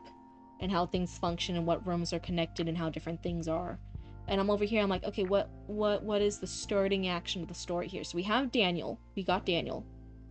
And the ship crashes, and Daniel's the last human, and Daniel's gonna go crazy and murder people. I'm looking for like a little hint at some starting action here. And we are on page 14-ish. Okay. I'm looking for a little more story intro of like, okay, something here that's motivating Daniel a bit. He only passed a few faces on the way, none that needed conversation. He ignored whatever they were saying under their breath as he passed. Dan entered the mess hall as workers were wiping down the tables. Brunch was over and they were closing down until dinner. He didn't really eat in the mess hall anymore, usually only once a week during the Sunday banquet. After last night's pre-banquet conversation with Amos. Amos? He is likely not going to be attending those anytime soon either. You just need to get some coffee and maybe a protein. Oh, that's interesting. So he was joining the he was joining the banquets. Something happened with this other character, and now he's not going to be joining those anymore. That's interesting. Like, ooh, what's happening there? But the fundamental premise requires some build-up. I hear. Yeah, and that's what I said. It's science fiction. I'm willing to understand it has some build-up. It has some lore. It has some characters. We're explaining this because it is sci-fi. That's in the genre. But just moving it up, tightening up a little bit. That's going to need some edits. I really like this. Like, ooh, what happened with that conversation? Like, ooh, that's interesting. Hey, Dan. Overslept again? Morning, Ed. Why are you up here wiping tables? Building the muscle. Ed curled his right bicep. He didn't need any more of them. Oh, about the muscles. I'm like, he didn't need any more right biceps? What are you talking about? He didn't need any more muscles. Ed Decker could have competed in bodybuilding. He wouldn't have won, but for a hopper, it was impressive. Ed nearly had the body of a Greek god. Not overtly bulky or muscular, but defined, balanced. Focused on function, mobility, and control. Are we still in the narration of the sentient AI later? Why is he thirsting over all these male characters? It was most likely he was in Medring for one of the workout rooms, but decided to help food services with cleanup. Ed was one of those people who just helped everyone with everything. Dan took a reusable coffee thermos and started filling it at the dispenser. I almost wish rather than just the dialogue, it had a little bit more of the description with it. Hey, Dan, overslept again? And then maybe have Daniel jumped at hearing Ed's voice, or something. He hadn't been paying attention, but one of the people cleaning was from Medbay was Ed Decker. And morning, Ed, why are you up here wiping tables? He asked, confused. His brain probably should have thought it through more. Dan or Ed always helped. But without coffee, he was slipping. And he's like, oh, just building muscle, and he shrugged or something, right? Like, having some descriptions between the dialogue, I feel would, like, help the scene, like stand out a little bit more, help build the characters a bit more. That's just, oh, I even see that happening here, too. Dan took a reusable coffee thermos and started filling it at the dispenser. I thought you'd be in cargo, stowing stuff to leave. Can't leave until we get a good test. Ghost ship still showing up. Dan froze. Ghost ship? I thought that got fixed. See, you've heard the opposite too. So, like, having good flow and back and forth in a dialogue or conversation and not slowing it down with more descriptive. Okay, if you're talking descriptive paragraphs, then, like, yeah. I don't need 2 or 3 paragraphs after each line of dialogue. There's a happy medium here, I promise you. But especially, we're meeting this character, so it needs some. When you have more established characters, also for comedy, you can have a back and forth like this, and that's fine. But established characters, when you're really familiar with how that character talks, they have a very clear character voice. Sometimes you can do this, because then you can follow this and know which character's talking. But we barely know Dan. Even when I was describing this, I was getting Dan and Ed confused because they're both kind of generic names. And I don't know these two characters separately very well. Hello, welcome on in, Raiders! Let me type it in chat in case they're stuck in ads. You've read me, I'm a paragrapher. I'm not, there's an in-between, please, Tangent, I'm telling you there's an in-between. There's a happy medium. Hello, Black Dragon Tavern. It's so good to see you guys. Welcome on in. Did you guys have a good stream? What were you guys up to? We're reading science fiction by Tangent Turner right now. Hi, Captain Hoodie. Instead of Captain Hook, it's Captain Hoodie. I like that. But yeah, welcome on in. Did you guys have a good stream? Were you guys doing anything fun or interesting? Anything exciting? Chatty Matty has been I think linking some of your streams sometimes in the Discord, talking about some fun things you guys are up to over there. Sounds exciting, sounds fun. We are in the midst of our readathon. That was it. That was it. Powering through The Hobbit. Oh my goodness. Praise be to your voice being able to carry on for that. I can only stream for a couple hours and then I need the next day to recover. Reading The Hobbit, that would break my vocal cords. Oh, we're having our Hobbit read. Captain Hoodie's been here a few times. Nice. I think it was just me like noticing and registering the username, and I was like, oh, Captain Hoodie, that's cute. A few, yeah. But yeah, welcome on in, you guys. But yeah, how far are you guys through The Hobbit? That sounds fun. You're more of a lurker, though. All good. I love my lurkers. I love my chatters. You guys are all happy and welcome raccoons here. Oh, thank you for the follow. And hey, I hope you like hanging out with Cryptid. It's been 4 to 5 hours every day with voices. Oh my god. Well, first of all, that sounds fantastic. With voices and such, all 7 days so far. Huge props to you for being able to read and stream that much. I don't think... Maybe when I was a younger Cryptid and I was doing more of my retail days and I was like put on customer service voice every day for hours like that, I could have done it. I think I messed up my vocal cords too much. I couldn't do that now. You're near the end? 4 to 5 hours and such, all 7 days. So after about a week, you guys are finished, almost finished with The Hobbit. Movie over, you've returned. Hi, Mystria. So almost about a week and you guys will be finished with The Hobbit? That's crazy. That's fantastic. Oh my goodness. Are you guys all getting comfy and cozy? You guys just like eating popcorn and eating snackies while Black Dragon Tavern reads it? Your old man voice is wavering. Yeah, see? See, you get it. I'm just already there, you know, like just the young old age of 30, just as being a baby.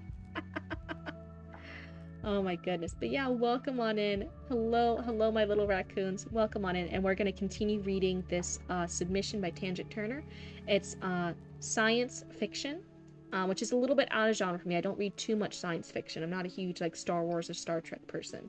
But yeah, if you guys are interested in giving critique or feedback, I always say you guys in chat can give critique and feedback too. The only thing is you have to be nice about it. I don't want to see any rude or sarcastic raccoons in there. Got it? And on top of that, he has been going off on waffles. Oh my god! Cryptid, stop making me feel ancient. You're only a smidge older than me. You're fine. But yeah, so a couple hours a day, but part of those hours are also spent waffling on. Same here. You know, same company. And you guys are almost done with it. Only constructive criticism. Yeah, and I think even then there's still a way that you can do constructive criticism in like a nicer kind of like backhanded way. I'll call you out if I think it's too backhanded, okay? We want nice feedback and critiques here, that's all. Oh, thank you. More than needed, but always fun. We'd probably be done if not for the waffles. Being done if you weren't going on your side quest and your waffles so much, that's insane in under a week. That would be crazy. Chatty, you make me feel old, so there is that. Okay, so we've been introduced to our character Dan. He's talking with Ed. And now we're hearing something about a ghost ship. To me, when I was saying like, oh, I wish there was like a little problem, I wish there was something, we have Dan introduced, but then we're just following him around and talking about how the ship's constructed. I wish there was a little bit more like story here. What's the story? Now, like hearing this little mini drama, I'm like, oh, there's a ghost ship? What's that? They thought it got fixed. It's not fixed. So Dan froze. Ghost ship? I thought that got fixed. Nah, Kelsey told me that it disappeared after the 20... Did you just say 20? 20 restart? 20 o'clock? How do you say that? Restart. No more ship skirt in the system at 0.25C. But it showed back up after 22. Most have stopped for a tune-up because it was brighter than ever and over on the other side of ASOP 7. Estimate upwards of 0.74C. Does he just remember all these numbers? 2000. Okay, so it said with 100. I was like, just saying 20 and 22 doesn't sound right. So 2000 and 2200. Got it. Thank you, Tangent. It's military time. Yeah. I'm a well-paced reader generally, but damn, Miss Smog didn't wear me out today.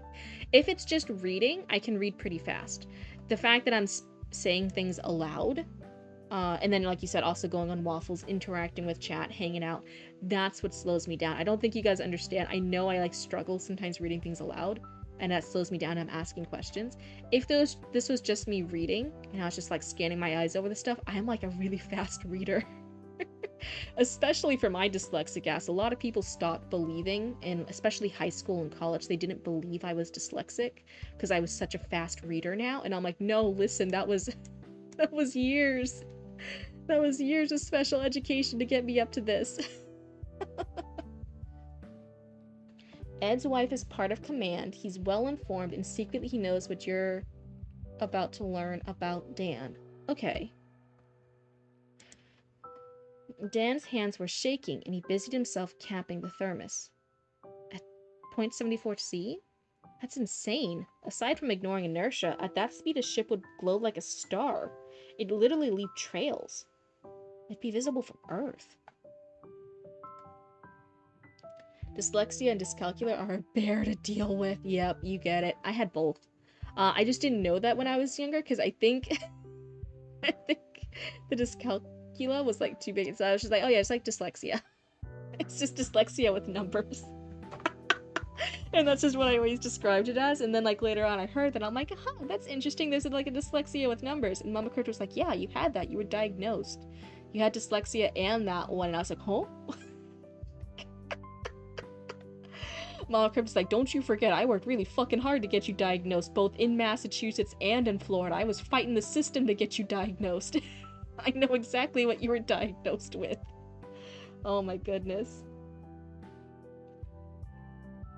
Let's see. Not much. She's still in chapter 1. Mostly a lore drop to know about the mission and the ship. Only recently been introduced to the main character. Okay, so Dan is the main character. Got it.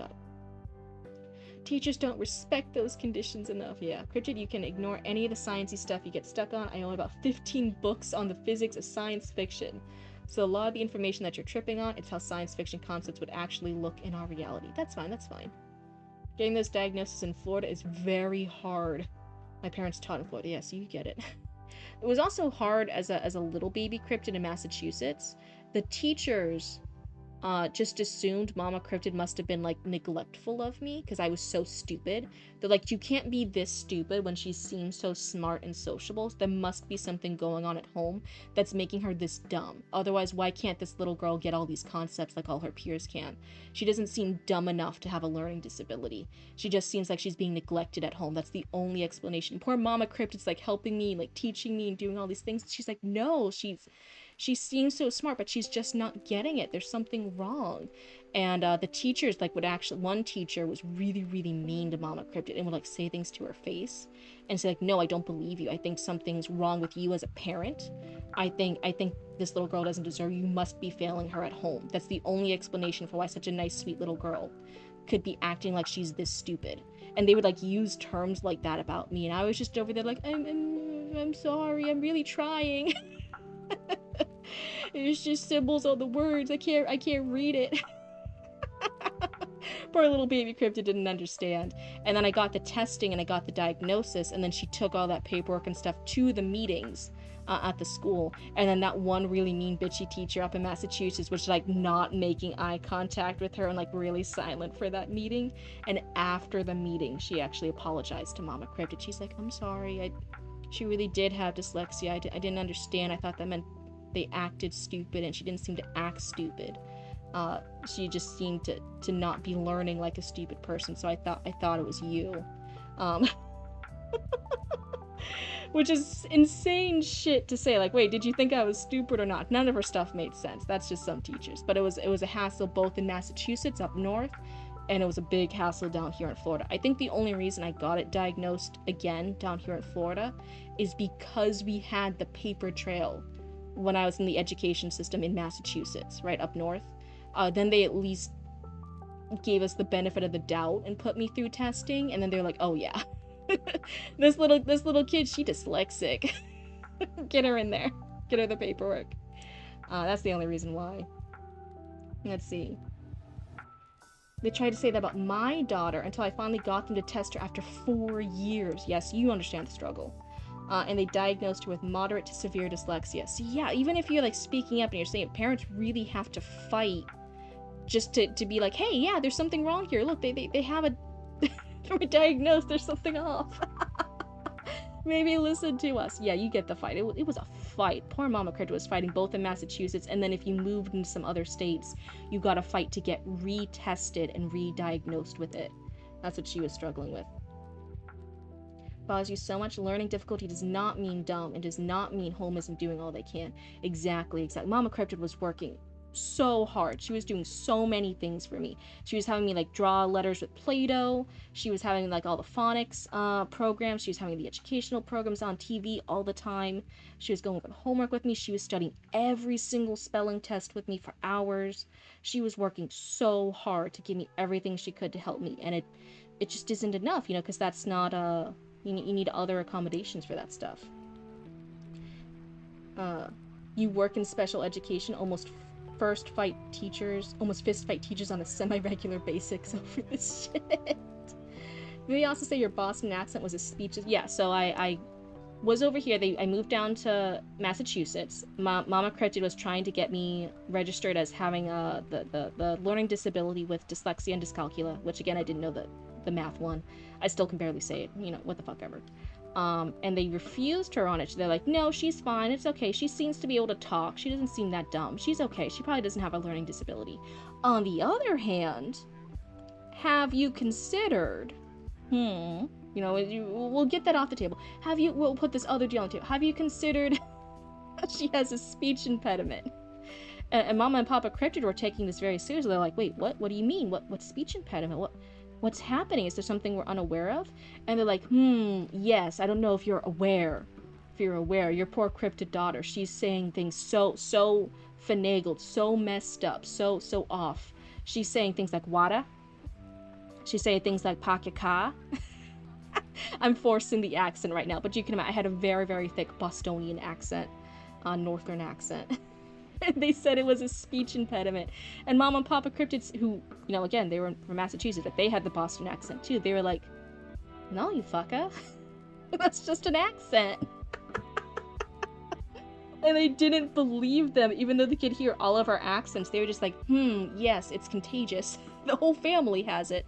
But the parents aren't in our grade school. So they forced me into the speech therapy classes, which took over recess. I didn't get recess sometimes to be in the speech therapy, where the speech therapist would look at me and be like, okay, baby Cryptid, say water. And I'd be like, okay, water. And she'd be like, no. And I'd be like, what? Bamboozled, that's what I said. You said water, I said water.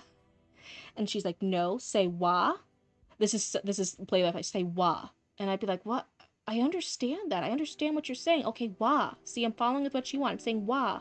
And she's like, good. And I'm like, yeah, okay, we're on the same page, lady. And then she'd say tur. And she would like exaggerate. She'd lean over the table at me to get in my face to like show how her mouth was moving and stuff. And I didn't want to be that close to that lady. I didn't know this lady. And I'm like, okay, back up. Okay, tur. Are you happy? Are you happy now? Are we good? We good? And she goes, good. And I'll be like, phew. And she goes, okay, now say water. And I'd be like, okay, I thought we already went over this. Okay, let me, maybe I fucked it up last time. Okay, maybe that happened. Okay, water. She'd be like, no. And I'd be like, what? She wouldn't tell me that this was, I didn't even know this was speech therapy. I thought this was just a random class I got yoinked from this woman to yell at me about water and cars. She never told me we were working on my pronunciation. She just kept having me say things over and over again and saying it was wrong. That's the Florida education system for you in a nutshell. As a Brit, I am now very self-conscious over how I say water. If you say anything other than water, you will be made fun of in the US. My hubby is from Cotswolds, and our daughter had her father's accent. Oh, but that's so cute. I hope no one gets made fun of for their accent. That was brutal for me. And again, I've mostly lost it. You guys can catch glimpses of it sometimes, but like, I kind of wish I had been able to keep my accent a bit. It would have been nice. Bottle of water, ain't it? A lot of your issues come from my family. Yeah, ain't that the fucking truth for all of us, ain't it? You what, mate? That's the equivalent of a coffee addict being told to give up coffee. Wait, I feel like I got... My youngest said, water, but her dad's from England. Okay, so that makes sense.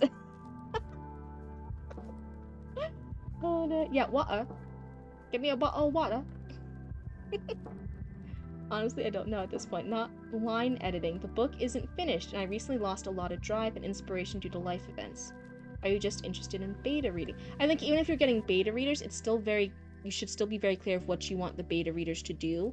Beta reading and self-publishing and self-writing like this outside traditional publishing, beta reader means a very specific thing, and it's normally for marketing.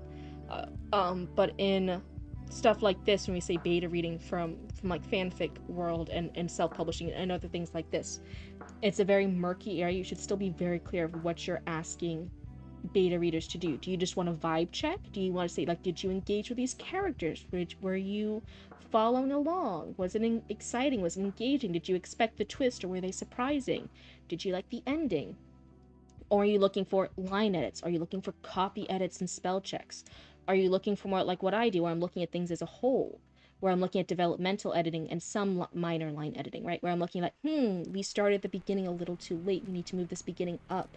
We need to spread some of the lore otherwise. We need to do this. We need to rearrange that. The pacing's off here, right? You need to be very clear of what you want from beta readers. Otherwise, both of you are going to end up frustrated. And I say that as a beta reader who thought I communicated what I was looking at, and the author, the fanfic author, was like, yeah, thank you. Anything you notice here, let me know. And then I was pointing stuff out very nicely, and they're like, thanks. And then they trashed the thing and didn't read it anymore, didn't write it anymore. And I'm like, oh, okay. Oh, you have stuttering and it's always made fun of by your family? Oh, that's not cool. That's not nice when family makes fun of our shit like that. Wata. I was like, I'm saying it. You're saying water. I'm saying water. Wata. Oh no. Let's see here. Oh, model, keep tracking me. I'm just curious because you seem to excuse lore dumps. Okay. It's a thing. In science fiction, there are more standards for having like quote what I'm calling a lore dump. Maybe that's a little bit too harsh. It is standard and expected to have it a bit more in science fiction. That's kind of expected from the genre. It's more excused. It's common there. But even here, I'm like, we're verging a little too heavy on it. We can still have that lore dumps, the exposition, the explaining of stuff, but just tighten up a little bit. Greek accent speaking English. I'm like, stop rolling them R's. She's like, start rolling your R's.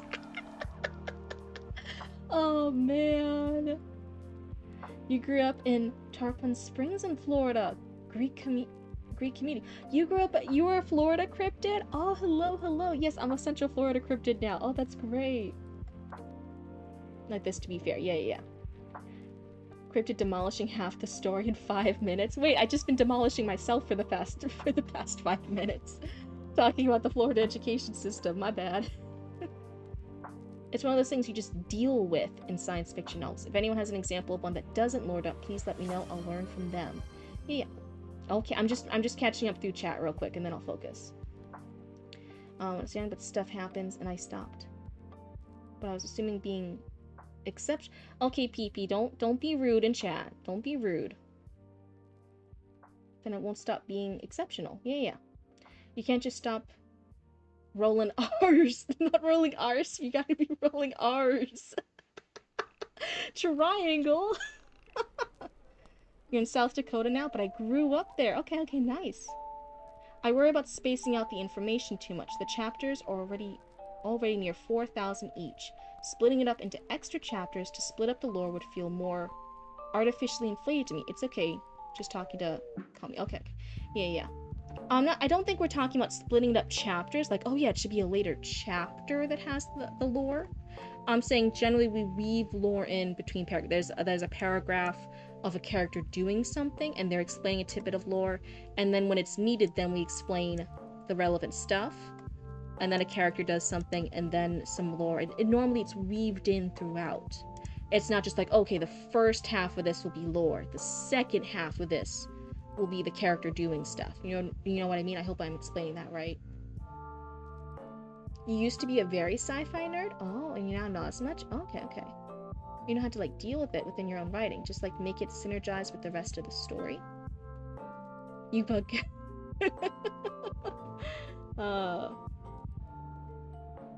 you not feeling like lore dumps? If you want advice about your own critique, you are getting a full developmental edit, Chatty Matty. Stop asking for developmental edit stuff and indecisive drugs in the chat. You know you're getting an entire developmental edit by the end of this month.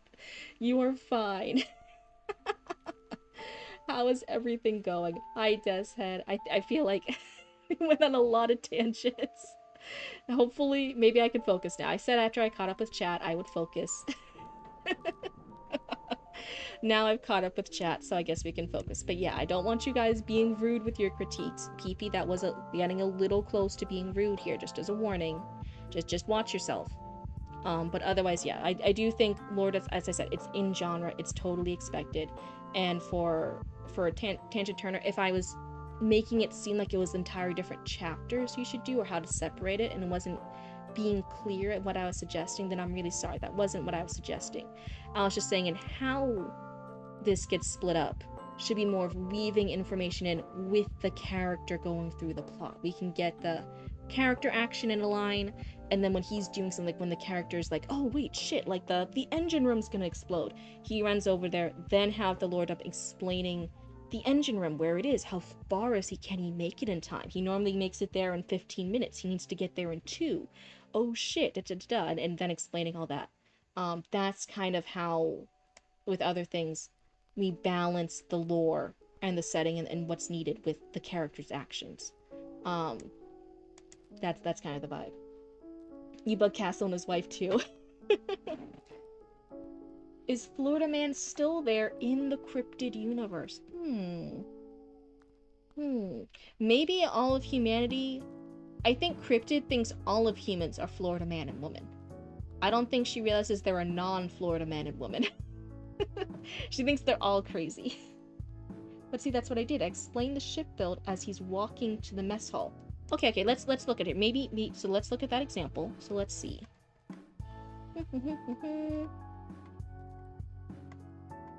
So we have our character, and I'm not doing this to fight with you at all. I'm just like, maybe there's been a miscommunication here. So now we can go back and we can show it, and we can show you what we're meaning. That way everyone's at least clear with what we're suggesting.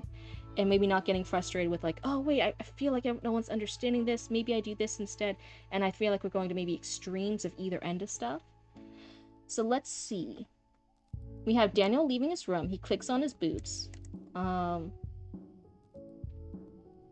you describe the boots, which, okay.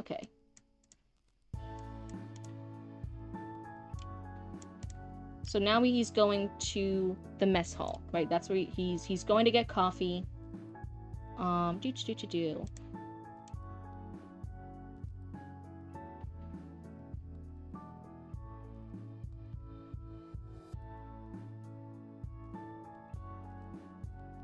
So, okay, let's see this. So, I think if the bit is he wants coffee and he's gonna go to the mess hall, we have the boots, and the boots are described with, like, a sentence. No, not one sentence or two. But they have a whole paragraph, which I'm like, okay, that's a little bit much, but okay. That's fine. But then he's having 1, 2, 3 chunky paragraphs describing the ship layout on the way to the mess hall. That's what I think. That's what I'm saying here. It's not actually balanced. It's not the weaving in of like, okay, here's a character action, here's a description, here's some more character thoughts, here's a description, here's some actions, here's a description. We're really talking about finally weaving these details together to make it really readable, to make it really immersive, to not get us in and out of the context of what the character's going through. When you have a small goal, like, okay, he's gonna go to this room to get coffee, and then it's 3 paragraphs of details about other rooms.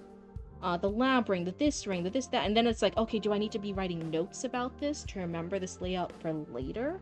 Or could some of these layouts be described later? Like maybe the idea of the garden pass and the few hall modules could be described if we ever actually go to the garden pass. Could, here, let's see. Could the part that was only for pipes, wires, and machines that no one knew what they did but knew they needed, could that be described when something goes wrong and they're like, oh shit, I think that piece in this room's off. I don't know what piece. How do we fix it? Who's the mechanic person? And then he has to crawl into this pace that most people don't know what all these parts do, but he does, and now he's got to fix it. We're putting in those relevant details in the scenes where they're relevant. You join on bottle of water.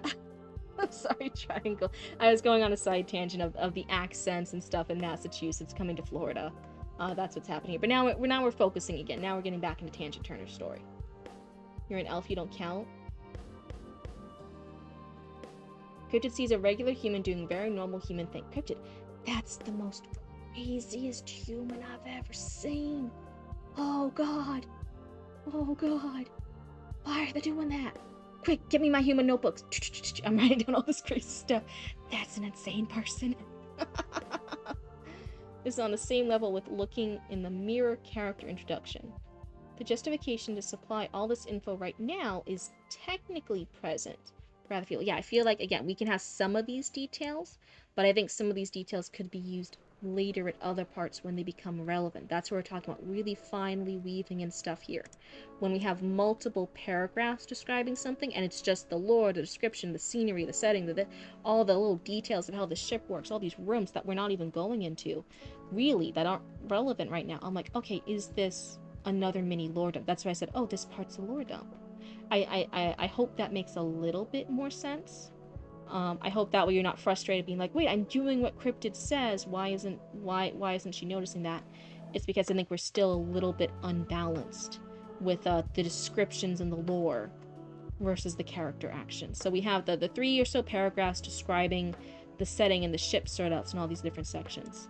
We then have this section, which is now getting back into the story, right? Something happened during this conversation with Amos, and now he's not going to go to the Sunday banquets anymore. And I'm like, oh, that's interesting. We have this character conversation, then I'm like, yeah, this is cool. Could do a little bit more stuff here, just describing what they're doing, how they're feeling about stuff. You better head to bed, stay hydrated, varmints. Bye, Zatra. Thank you for hanging out with us. So let's see.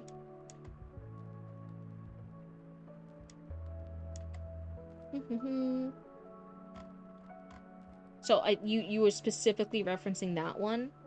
I hope me breaking it down a bit helped a bit more in understanding what I am suggesting. That way you're not frustrated with this critique and not understanding what I'm trying to say.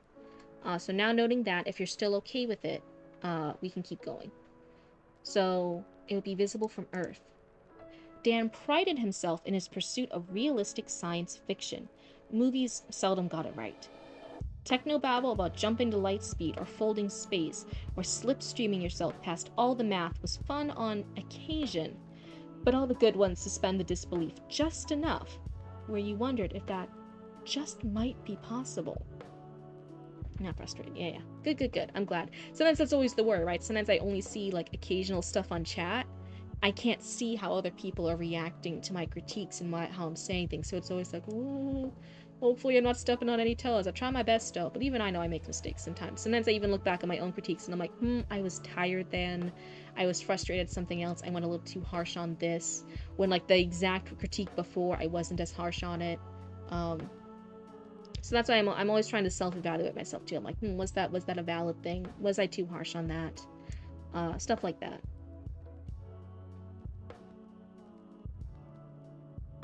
Really? Yesterday we hit a week overdue thanks to that ghost ship. Not gonna lie, exciting as hell for the first hour. Funny as hell for the first day or so. But everything after that's got everybody on edge. So this, because we were reading this paragraph, and we were thinking back on him, like Dan thinking back on the stuff, we don't have it would be good as a technical thing to say who is saying this, because again, we as readers are still very new to Dan and Ed. They're very hard to tell apart at this point. They're also talking about similar things.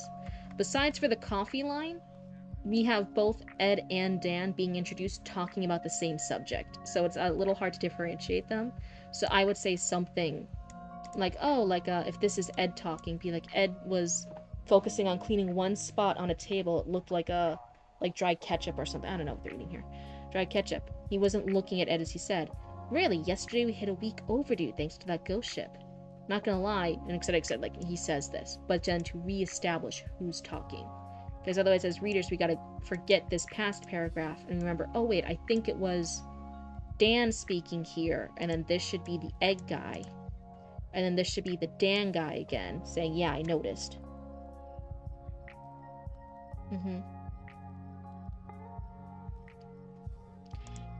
So yeah, I noticed. Dan's face blinked and his eyes went somewhere far away from his prepared masks. Ed noticed and tossed his rag on a table. It only took Dan a heartbeat and the smile was back in place. Dan thought a knowing wink should do for Ed. He wasn't the type to ask too many questions. You alright, bud? Ed asked. This can be because you have some of the funny stuff early with the narrator. I'd be like, oh, this would be a great spot for that funny kind of tone of view. You know, Ed wasn't the type to ask too many questions. You alright, bud? Ed asked, and being like, shit, because he was gonna ask questions. Oh no, what did you get? Oh, difficult tsundere. Porcupine pound? Wait, what? What did you clip? What got clipped here? What did I say? Oh no. Oh no. Let's look up. What is this? Very normal human thing. Cryptid. That's the most craziest shit I've ever seen. Oh god. Oh god. Why are you doing that? Quick, give me my human notebooks. I'm writing down all this crazy stuff. Oh no. Yeah, that's actually gonna be a great clip.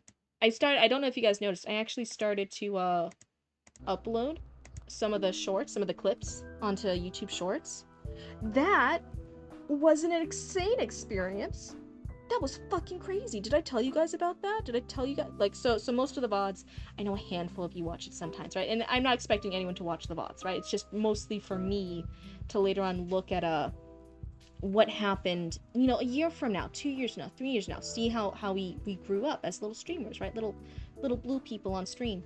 So I just posted some of the clips to like keep in mind for that stuff. And yeah, see, I knew you watched some of them. I think like 1 or 2 other people have like seen occasional ones. Like it's not anything crazy. To look at it and despair. No, I even if those things are shitty compared to like how much better I'll be in a few years, I'll just look at it and be like, wow, I've grown so much. I still look at my first few VODs and I'm still like, oh my god, we learned so much. We learned how to make the model work. We learned how to make our audio work. Great things, right? But anyway, so I posted the shorts. I didn't think anyone would watch them. Some of them started getting hundreds of views, and I like uploaded the other one right after. That one got over 100 views. The first one, 200 views. Then we checked it. I think it's like in 300 views now, and I'm over here and I'm like, I've been perceived. Please no. Please, why is everyone looking at me? No one was supposed to see it. It was just supposed to be there for archive reference. So that bit of people saying like, oh yeah, VTubers, the bit is wait for your first like 3K short out of nowhere. I think we've gotten stuff like that on like the main channel when I was uploading there consistently. Get observed, nerd. God damn it. So again, like with the main channel, yeah. Thank you, Roots. You know, that was expected because I was uploading content for the business. That was fine. We were doing silly little things with that. We were uploading like the TikToks everywhere. That's what was on our Instagram and the YouTube page and all the different stuff. On our main channel, I think we were pulling that occasionally, not consistently, but occasionally. But I was not expecting it for me flailing around being this little blue person on stream. YouTube's algorithm is a mystery. Well, hey, if you guys are starting your own VTuber careers, and you're doing all the streaming, you're like, huh, how do I grow? How do I get attention? Apparently that basic advice everyone says of make clips, put them on YouTube Shorts. Apparently that's fucking real. Apparently that works. Who knew? That's our main YouTube channel, just the Cryptid Roots, not Cryptid Roots VODs. That was entirely just all the TikTok videos moved over to the YouTube. And bam, you know, we got over 100 followers on the main channel just from that, right? So roll high on YouTube algorithm, pull on your golden. I don't want to be golden yet. We're still learning. We're still learning. So I might actually hold off on posting some more shorts and stuff. I might just focus on the VOD still. Because I still want to be better, and I want to have the queue sorted out. I want to have all the systems in place for growth before we keep growing.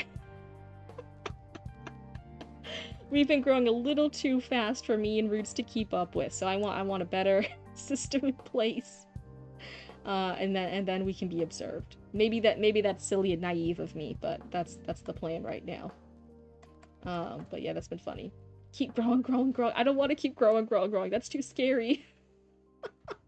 I can barely keep up with all my current raccoons. How am I supposed to keep growing? Alrighty.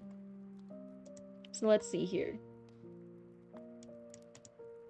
So you alright, bud? Ed asked. Was Kelsey able to get the night off? Rom-com by popular vote. Ed blinked, reached down for the rag, and put on a smile. Not as good as Dan's, but definitely passable. Yeah, Kelsey loves this one. She was practically bribing everyone to vote for it. Next time, tell her to just bribe me. I'll give her the friends and family discount. I'll do that. Yeah, this is you have a little bit of it here, which I like. But even then, I feel like we could still split up a bit. What's up? I can have some. Ooh. Hold on, I'm getting some pepperoni slices. Roots is delivering. Hopefully I won't be poisoned. Such silly thing. Cryptid, you don't have the call of your growth. We control it. Archie. Please, no. Okay, tell Archie we need to slow down on the growth. I need to... Yeah, it's these big pepperoni slices. So turns out, on top of being fucking pale as shit... Oh, thank you for the bits. That's so kind of you, Lambda. I appreciate it. Yay! What's up, Vera? What's up? Besides for Boots food toxin delivery? Oh, what?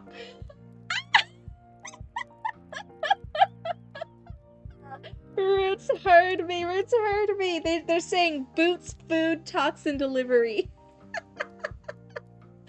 Oh my god, they're calling you out. Stop poisoning me. I'm getting that one out. No, okay, everyone, keep typing in chat. Roots is threatening to go in chat and take them out and hit them with the band hammer. We gotta keep talking in chat. Right, we gotta hide it. Gotta hide it from them. Everyone start typing shit. It can just be a keyboard smash, it's fine. We just need to hide it. You are invincible? Don't say that to Roots. Oh no. Wanna bet? Can you guys hear Roots in the kitchen? They just said, do you want to bet? They're sounding really threatening. Oh no. Just remember, it wasn't me, Roots, okay? It wasn't me. It was them. Shoot the messenger. Wait, what? Want more pepperoni? No, I'm still eating these three. Okay. I go. Oh no. Love you guys. They say hi. Yay. When you asked, do you want to bet? Triangle Toe said yep. Yeah. Just saying. You should put them on a timeout. That'll show them. Oh dear. But hi Vera, so anyway. Well, thank you for the hydrate to hydrate. But yeah, so we got these huge pepperoni slices now. I guess it's a thing. I'm actually allergic to garlic and onions. To help with my, in real life, I might be a fucking vampire. Hi, so anyway, yeah, go ahead. You asked if we can hear. Oh, and you said yep. Oh, never. Roots, wait, call off the band hammer. Call off the band hammer. They were just saying yep to when I asked them if they could hear you. They weren't saying yep about challenging you. It's fine, it's fine. You get away this time. Who asked 2 yes and no questions in a row? Me. It's me. I'm the problem. I'm the stupid one who keeps asking yes and no questions rapid fire in chat. Uh,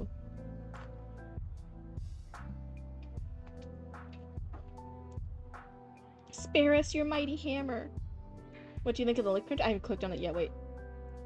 How he makes it from scratch? Damn. Damn, you looking for a side waifu? Do you want a side bluebell waifu? I want made from scratch pizza.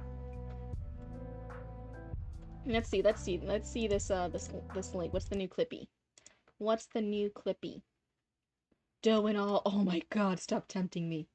That sounds good.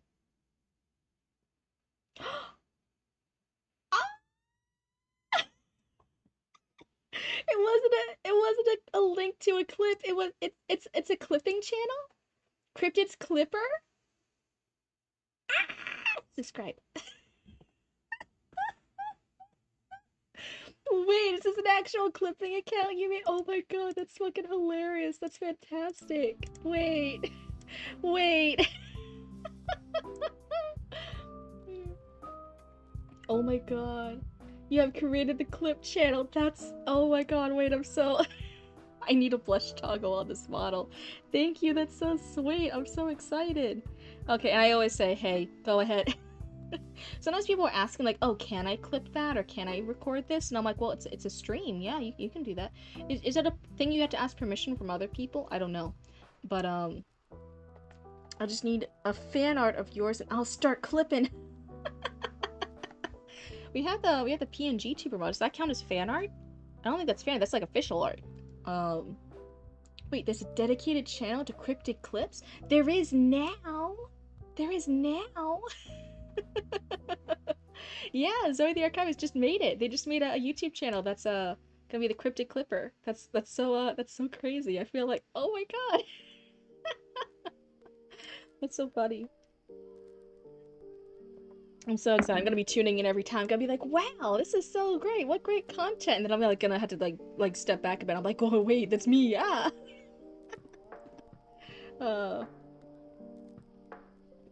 Tonight's raccoon snack, deli meat, straight out of the packet. That's me, I just had 3 pepperoni slices out of the packet. The really big pepperoni slices.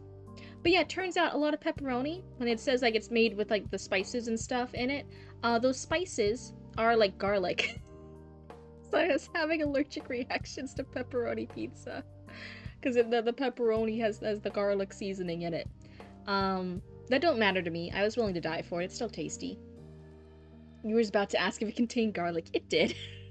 So we've been trying different and other brands to find ones that don't contain garlic. This one I think still technically does, but it's definitely less. It's not activating it as much. If you die, you die. It's for pepperoni. See, you get it. You get it. If you die, you die. It's for pepperoni. It's fine. We're all gonna die eventually. And if it's for pepperoni, that's a pretty good cause. So it's literally food toxin delivery. Yeah. I'm not beating the allegations for poor Roots. Oopsie. Sorry, Roots. Hubby also makes me bagels from scratch. Okay, at this point, I'm gonna tell Roots to be like, okay, they got it too good. Ban. Now you're just showing off. You're just showing off to me and the other raccoons. This is some bullshit. So anyway, he says, haha, I'll do that. Just between you and me, I think the ghost ship is gone for good. Sad, really. I wanted to meet an alien. Anyways, I'm running really late. Gotta go make some repairs. Check drop-offs and make sure everything is right for tonight's movie night. So I'll see ya. Why is he saying the ghost ship is gone for good? Dan performed his knowing wink and grabbed a protein bar from a bin and shoved it into his pocket. He left Ed alone, staring at the open door, a look of worry on his face that Daniel had always mistaken for pity. Is hubby available for hire? Hi, Hayden. I wanted to meet an alien. Someone never played XCOM. Hey, Cryptid, are you gonna sub on the clip channel? I just did. Didn't I? Hold on. Just gotta scroll up in chat. I thought I did. Click the link. It says subscribed. Yeah, it says 1 subscriber. That's us. That's Cryptid Roots. I can subscribe on our other channel too. So let's see here. Oh wait, I don't want to turn off my lo-fi though. And it might if I switch channels, if I switch accounts.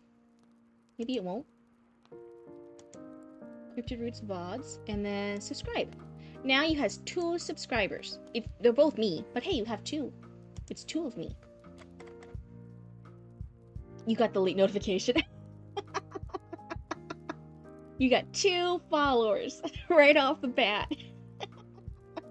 Other YouTubers wish they had that kind of growth rate.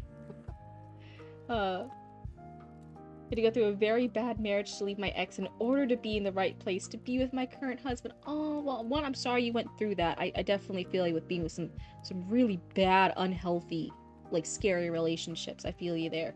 So hey, it's all just joke. I think it's the bit on YouTube's and channels where it's like, somebody has a cool spouse? Ban them! It's too good to be true! So if I came across too harsh, just know I thought I was doing the bit. But genuinely, like, that's really, really awesome. That's really sweet. And it's also really healthy. You're getting all that fresh-made food. That sounds delicious. So sci-fi people tend to get hooked, not so much with non-sci-fi people. Good to know. My writing style for the next 110,000 words over 30 chapters are similarly split exposition and dialogue. I appreciate the insight. Okay. I still, again, I do always do the caveat of like, yeah, I am outside this genre. Maybe I don't know stuff. Maybe this is like okay for people in the genre. People used to bully me for having 2 great partners. Yeah, see, 2, and single people don't even get 1. Banned. My ex, I refer to him as alcoholic, abusive redneck. I'm so sorry. Oh my god. I'm a hardcore sci-fi guy, but I kind of don't see the appeal for now. Okay. You're greedy, sorry, need 1 of each. Oh no, see, you're greedy, you gotta leave some for the rest of us. Yeah, and I'm not saying, I think it is just that, so with the caveat, I am outside of genre, which is something to keep in mind. But even with me being out of genre and excusing how, not excusing, but, you know, being like, okay, maybe the intro just isn't for me because it is that lowered up, I think there could still be the rewrites, the editing around. It's not, editing and rewrites aren't saying like your book is bad or something's bad. There are multiple versions of heavy rewrites and edits for any book that you see, especially on a shelf. I definitely think if this seems like you put a lot of world building and thought into it, you definitely have a strong personality with the voice in the first half with what's going to turn out to be the artificial intelligence character. Has a very strong voice personally. That's a very strong voice for the character. Might need some rearranging rather than cutting, perhaps? Yeah, that's what I'm saying. I think it just needs to be split and reassigned, and we need to weave... I wish you could see my hands. I talk more with my hands.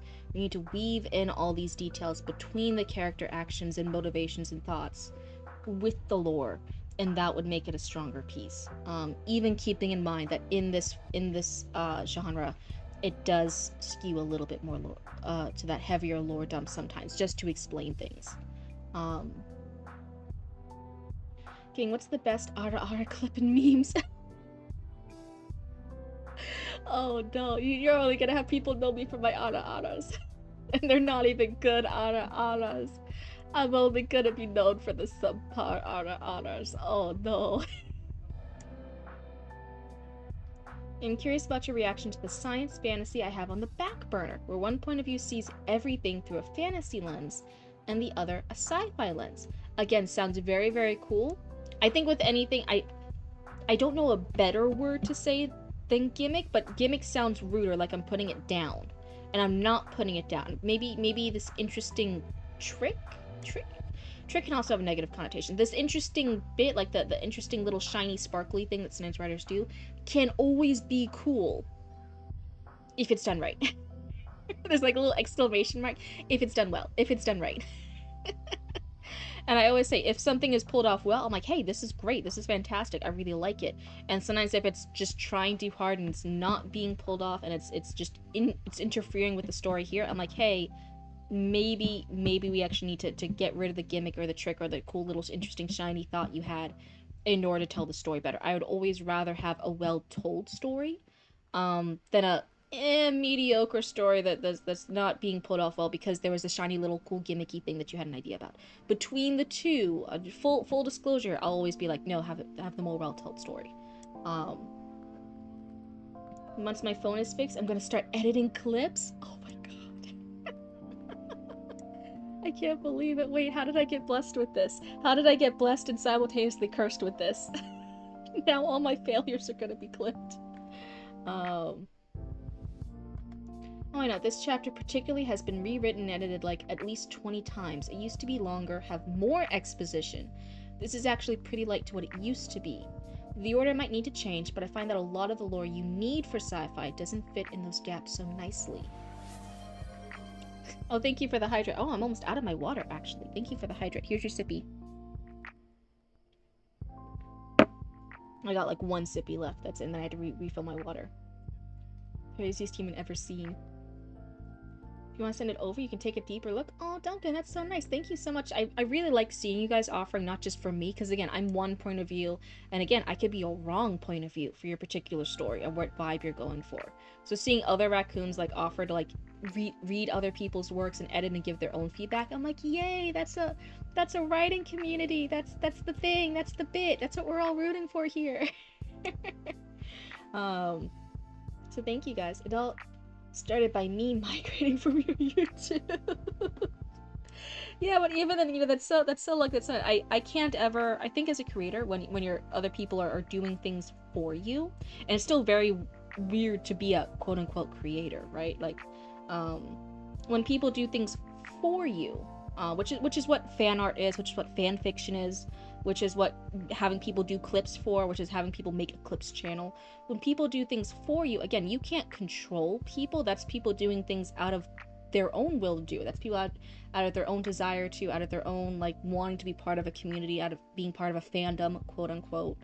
And I'm always like over here like, wow, I got so blessed with so many people willing to play pretend and be part of a fandom with me and do this kind of silly stuff. So I'm always here like, how did I get that lucky? How did this happen? So anything happened when I was away? Fuck, were you here for the water bottle? For making fun of my accents? For talking about going from Florida to Massachusetts? Were you here for we meet Dan? We met Dan. We also met Ed, so we've seen two different characters. And they had their conversation, and we've heard something about a ghost ship. That seems like, ooh, that's gonna be important. That's the bit. That's the thing. With hard-ish sci-fi, you can try simply offloading lore to conjecture. Okay, people are hella good at filling in the blanks. Okay, that's the other thing too. I'm not always good at the hard sci-fi versus the more soft sci-fi. Also, we were promised a sexy voice tutorial example. Wait, what? Wait, what? Did I promise that? Wait, what? Not all of it naturally, but some things can be entrusted to the reader to understand. You showed up? Yeah, hi Hayden. Well, I just got back, so prob's not. Okay. Anywho, glad you're still on. Yeah, we're gonna be hanging out for a little bit longer. Roots is nice. They're actually making me a pizza. And I asked them not to poison me because the joke's been for a while that every time they give me food or cook me food while I'm on stream, because they're a nice younger sibling, it actually ends up like almost killing me. Chat, they promised, right? Fuck, did I? Give me a script and I'll record you a sexy voice. Oh, okay, for Tangent. I was like, wait, me? Okay. Yeah. Tangent, give us the sexy voice. Give us the sexy voice. Talk about how perfect and amazing I am. And how cool raccoons are. It'll be hard, but I'll try to make your Taco Bell order sexy. So that literally, I'm not gonna fucking lie. I don't listen to too much ASMR content. I've listened to some of the joke ones when they pop up on YouTube, like the boyfriend like tucks you in but then falls down a flight of stairs and gets like hit by a meteor or some shit. You know, all those crazy things. If something came on like my YouTube algorithm and was like, reads your Taco Bell order as in a sexy voice. Narrator tries to read a Taco Bell order in a sexy voice. I'd be like, oh, what? What was that like? I would click immediately. I know myself. I'd click. I'd be like, what? I think they meant you as well, Cryptid. Fuck, did they?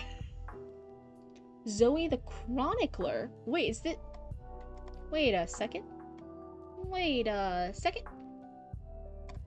We have Zoe the Archivist. And now we has Zoe the Chronicler? Is this like the Bobicus and the Imbobster? Are there two? Are there two? Oh dear God, there's two of them. Oh no. Uh, See, in order for me to give you guys a sexy voice tutorial, oh, that's one of my alters accounts. See, the problem, in order to give you guys a sexy voice tutorial, there's a really important first requirement step, and that is that I would need to have a sexy voice. Which, that ain't always gonna happen. Hard sci-fi tries to pretend that the real world physics still works. Soft sci-fi operates on refined rule of cool. This feels fishy to me. Totally not a donut? Wait a second. Wait a second. We have Dunkin' Donut. And now we have totally not a donut? Oh my god, it's the imposters are multiplying. Oh god, everyone, there's imposters. I'm gonna go away from chat over here. I'm gonna go on this side of the screen. There's too many imposters over here. I'm scared they're gonna get me.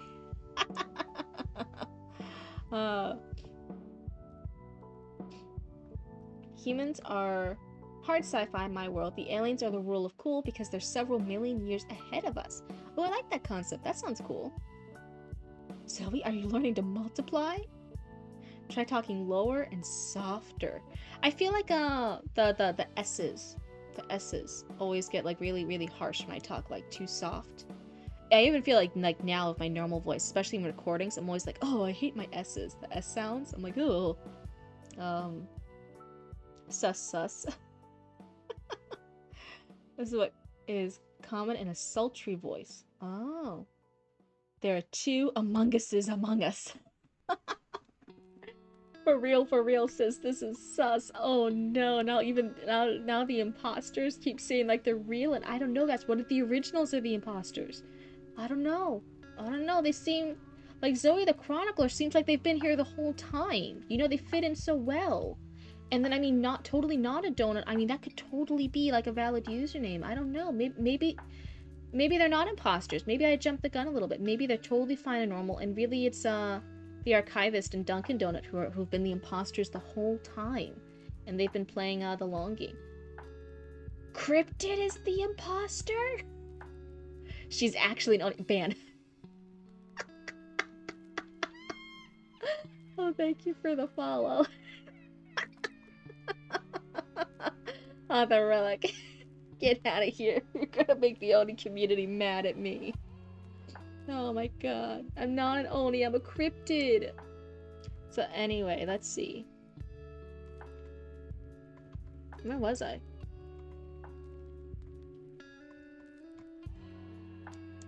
I feel, yeah, that's the end of chapter 1. And I feel like maybe the advice I'm giving and the goal you're going for aren't lining up.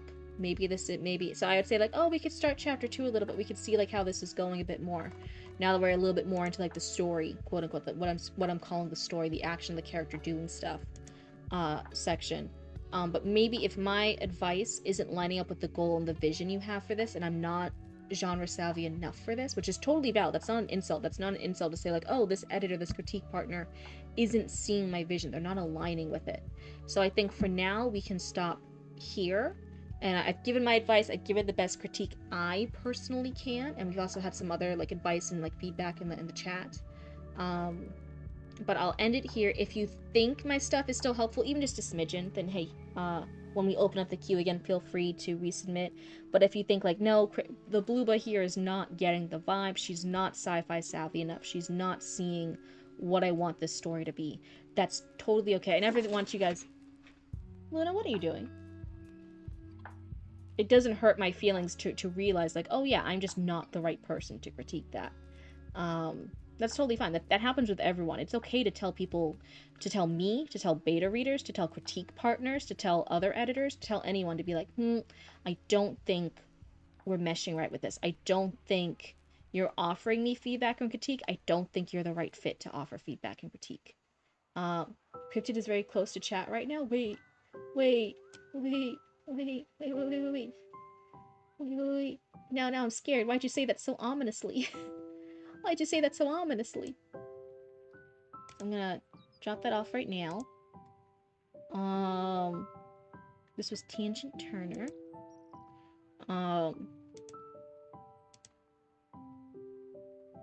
Let's see here. What happened? Voting Cryptid to be dunked? Wait, what? Voted as well? Wait, that was chapter 1? What happened in it? Blue ball on the right side of the screen starting? Startling? Is it scary? Am I scary? What about that side? You trained in theater when I was younger, and that was part of what was said to try for a sultry voice. Softer and a bit lower. I think it's part of the bit, right? I'm always more like a, even though I want to be cool, I'm not a very cool person, and I'm not a very, like, sexy kind of person. I'm more of like a, I'm always been more described as, like, cute. I've been like, I'm not more of a cute person than, like, a cool, sexy version. So I can, like, have the lower stuff voice. I just don't feel it's as sexy as people who naturally have that lower sultry voice, you know what I mean? Within arm's reach, you could say, wait, what? What? What? I'll hail the weave screen. That's right, that's the proper response. I wish that I could be like the cool kids. Oh my god. You are both. Jungle, you missed the first half. It's the first chapter, the initial lore dump of where the ship is and why. Then you meet Daniel, and you hear about a ghost ship that Daniel knows suspiciously too much about. You've been described as intimidating, but you're a big baby. Ah! Wait, I love that. Low-key.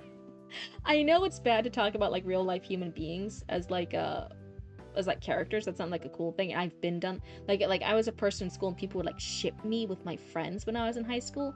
It's not, like, a cool thing. It wasn't, like, nice. I was like, no, like, stop it. So with that caveat of, like, I know this isn't the correct way to talk about, like, real live living human beings, but as a character concept, oh my fucking god. I love that. I go crazy over that. I love the really big intimidating person, and, like, the big strong swole person being, like, the nice sweetheart baby. I'm like, I gobble that shit up. I love it. Yeah, I know what you mean, but then again, I have the sultry voice too. You just had the sultry voice to begin with. Emerald's just over here flexing on me. Everyone go watch Emerald's stream instead. They have a better life. They got a better husband. They got a better voice. What are you doing over here? They'd make a better Balooba than I ever could be. Emerald's living my dream life. For real, for real. Say cryptastic? Why would I say that? I have had people be actually scared of me, but once they yell at me, it's just tears. Baby! Stop! I love it. Oh, that sounds exactly like what I write. That makes me happy. This stream is cryptacular. No, that makes me sound lame. That makes me sound lame. But yeah, I gobble those up. For people know, when I was younger, I watched Orange High School Host Club a lot. That was the first anime I ever actually showed Mama Cryptid, and then Mama Cryptid liked the anime too. It was Orange High School Host Club. And like as like a person just viewing it for like the story, I'm like, oh yeah, for story and stuff, it's like I wanted Haruhi to end up with like Tamaki because he was like the main person. He was like more like the better fit with her. For a while, I really liked one of the other characters, but as I grew up, I'm like, you know who's actually OP? You know who's my favorite? You know who, like, I would want like a big buff like lesbian girlfriend version of? It's I think it's Mori Senpai. That's who I want. I want a tall lesbian version of Mori Senpai. Who's the, if you watch it's like Honey Senpai, who's like going do do do do do, and then there's Mori Senpai in the background like hold on, that's not serious enough.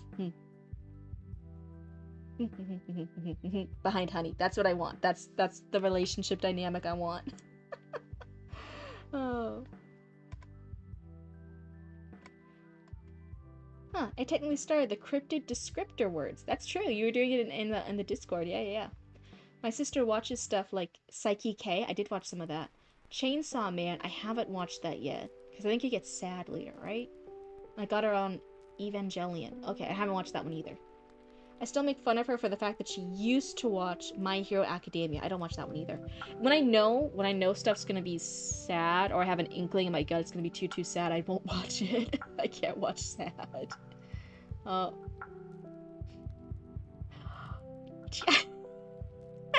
see the title of that clip. God damn it. I would love the idea if that was the first thing you upload it and then you get insta copyright flagged. That would be fucking hilarious. Oh my god. Yeah, everyone always says Evangelion. Me not watching stuff doesn't mean it's not good. There's a lot of really, really good stuff that I won't watch. And it's just because, like, I have particular things that I can't personally interact with and won't be good for my brain. Won't be good for my blue brain. Late stream tonight, Cryptid. Yeah, I'm feeling a little bit better. And I'm looking forward. Roots is making some pizza for me, so I'll be able to eat that a little bit. Not late enough. But yeah, I'm definitely feeling a little bit in better health. So that's good. So the endometriosis recovery has been good this month. That's always nice. So let's see. Oh yeah, and look at all this. Look at the little raccoon assignment desk. People are already writing there. That's cute. So story submissions. Let's look at chatting. So we have Tangent Turner. We already did.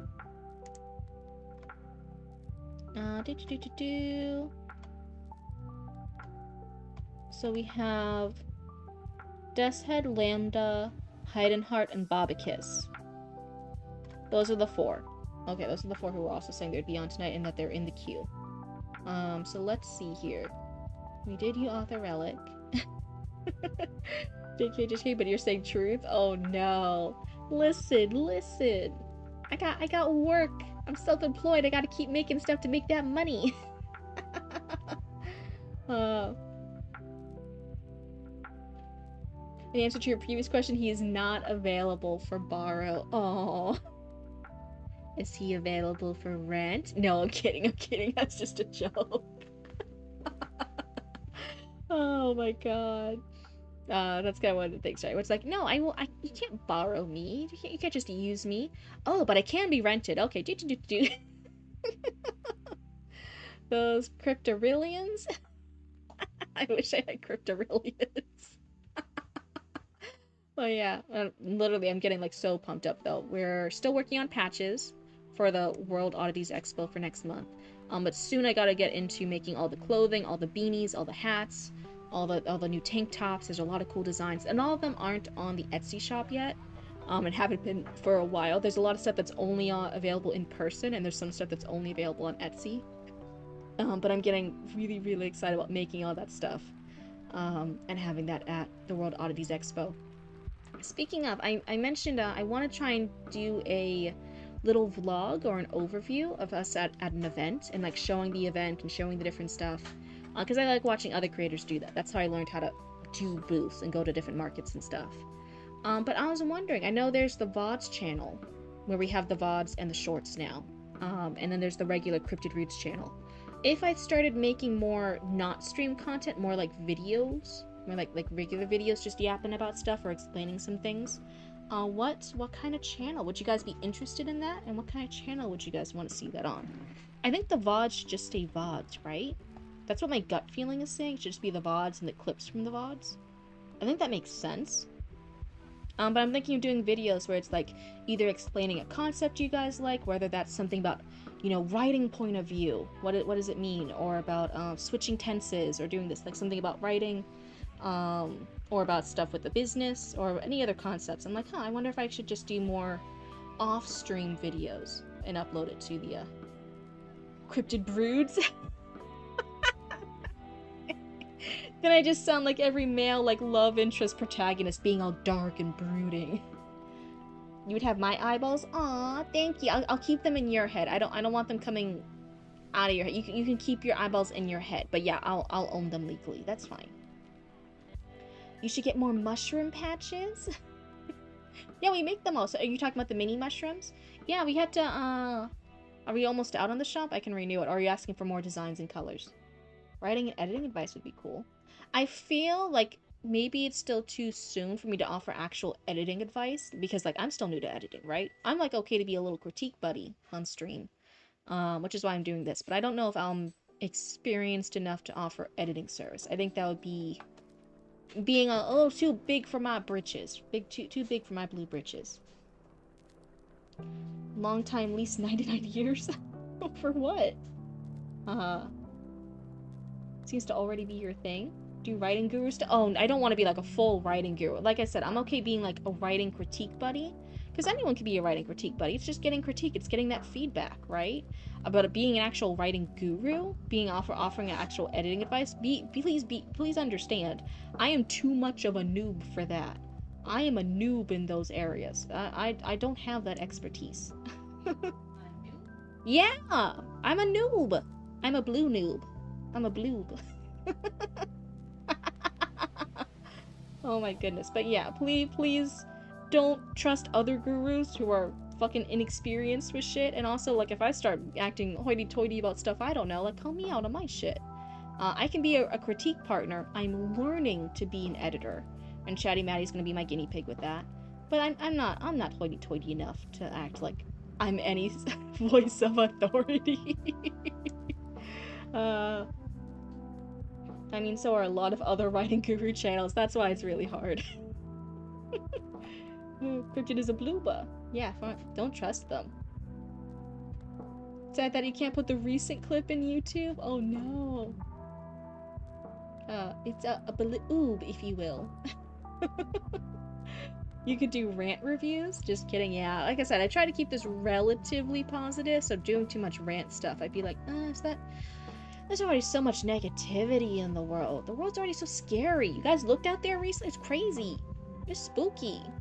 I like trying to be nicer here, especially in an area where it's really easy to be mean. Critique circles and writing critique, it's really easy to be mean. And I don't want to be mean. I don't want you guys to be mean. Sometimes I accidentally stray a little too far, and I'll own up to that. But I generally want, like, wouldn't it be nice if there was just a nice space to get critique? I like trying to make nice spaces. It's more enjoyable. You're lucky to have a very qualified buddy helping you? Oh, that's great news! Like I said, having those resources, having those contacts, it's such a benefit. It's such a huge help. You need more adorable clips? Oh, fuck, I can't. Oh, no, I can't be adorable on command. Fuck. Ah! It's too much pressure.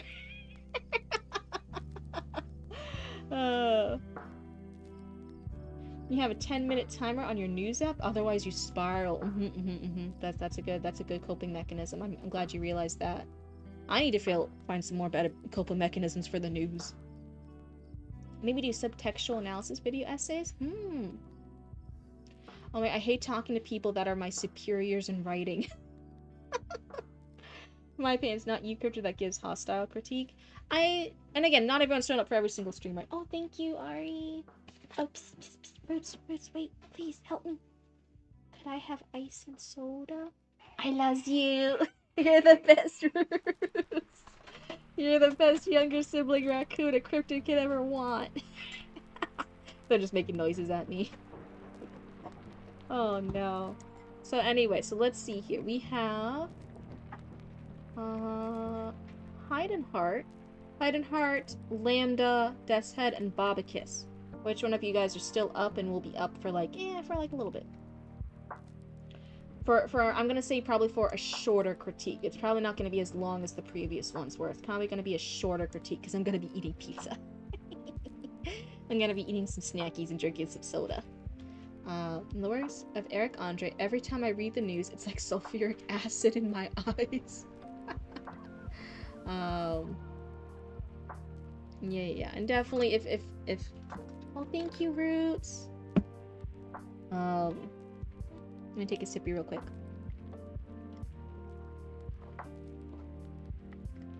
Oh my god, that was multiple sippies. That's some fucking good soda. Thank you, Roots. Everyone say bye to Roots. Is the pizza pineapple? No. No. What? Shut up. No. Because they're all traitors. There were others here before me. Okay, well, I think I haven't heard from Babakis in a while. Babakis might have actually been like a smart person, gone to sleep. We have Death's Head. Have I seen Death's Head recently? Let me scroll up. Death's Head might have also made the wise choice and gotten some sweep. They say bye, Boots. Now you know what it's like to be bullied by the raccoons. Now you understand. Yeah, man. So Death's Head, Lambda. Did I already say Lambda? Oh, thank you for the hydro die. Hey, that is Lambda. Lambda. You and your pineapple pizza. Do I need to tell Castle? You're awake? I said you can't be adorable in command. You're already cute. Oh no. So Lambda, will you be awake for, you know, like at least like half an hour-ish? Does that sound good? A little half hour, 45 minutes critique? While I eat pizza? Sorry, there's gonna be chewing sounds in the background. Oh, probably. Okay, so then we have Death's Head, who I think is not here right now. Then Lambda, so let me go to story submissions. Let me find Lambda's. Yours is Jumping Jack Flash Chapter 3. Is that right? Callie Afterdoc. Hi, Callie! Actually, yes, it definitely will be. Yes. Okay, okay. Let me thank you, Roots! We eagerly await the pizza scraps. That's right, all the crusts belong to the raccoons. Oh, there's a new account. Thank you for the follow, but oh my goodness. Callie, you have so many accounts. Oh my god, how did we get to 240 raccoons? That's crazy. Thank you guys. So let's see. Callie, Jumping Jack Flash, Chapter 3. Let's narrow this down. We'll move the Weave Weave screen. Everyone say bye to the almighty Weave Weave screen. And now we have this. I just changed the tangent turner. Rename. Nope, that's not it. Properties.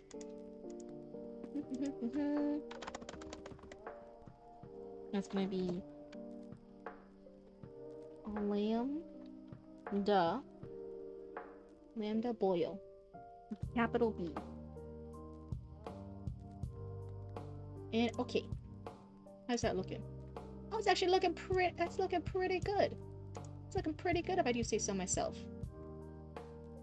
The long-awaited third chapter? Yeah.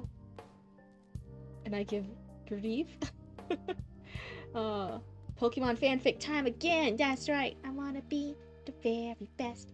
Do. Do.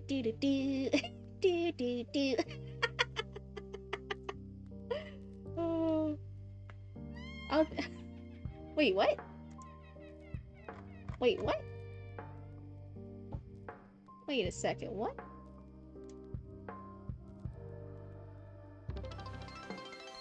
Wait, Pee-Pee, you haven't been following us this whole time? Wait a second.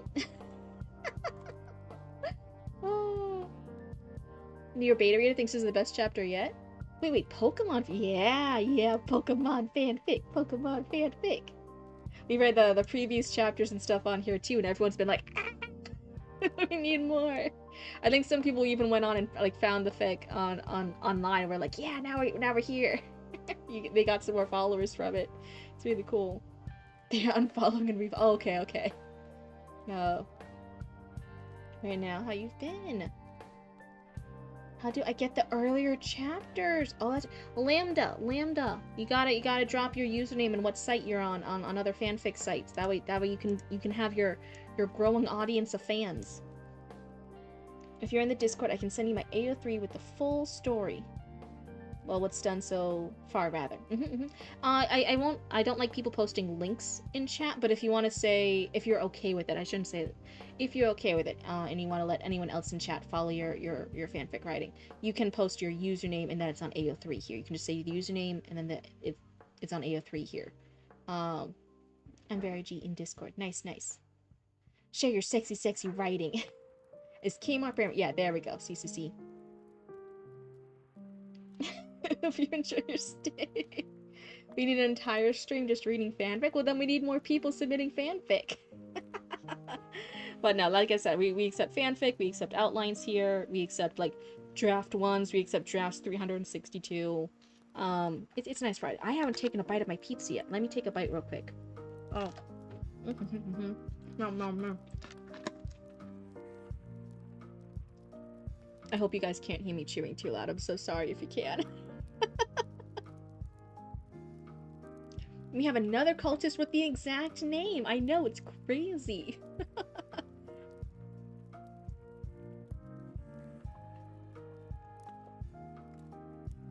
I'm so happy you read fanfic. You're a million words deep into a fanfic and would just enjoy sharing. Yeah, the only thing is, again, it's the same rules as every other creative work. I don't read spicy stuff. No sex, none of the smexy, none of the smut. You can share things outside of the sexy stuff. Like if your first 3 chapters are like not sexy, and the first half of chapter 4 isn't sexy. Wait, did I say that right? If the first 3 chapters aren't sexy, and the first half of chapter 4 aren't sexy, you can submit that, and then I just don't submit like the second half of chapter 4 where it like does get sexy, you know? That's the only part.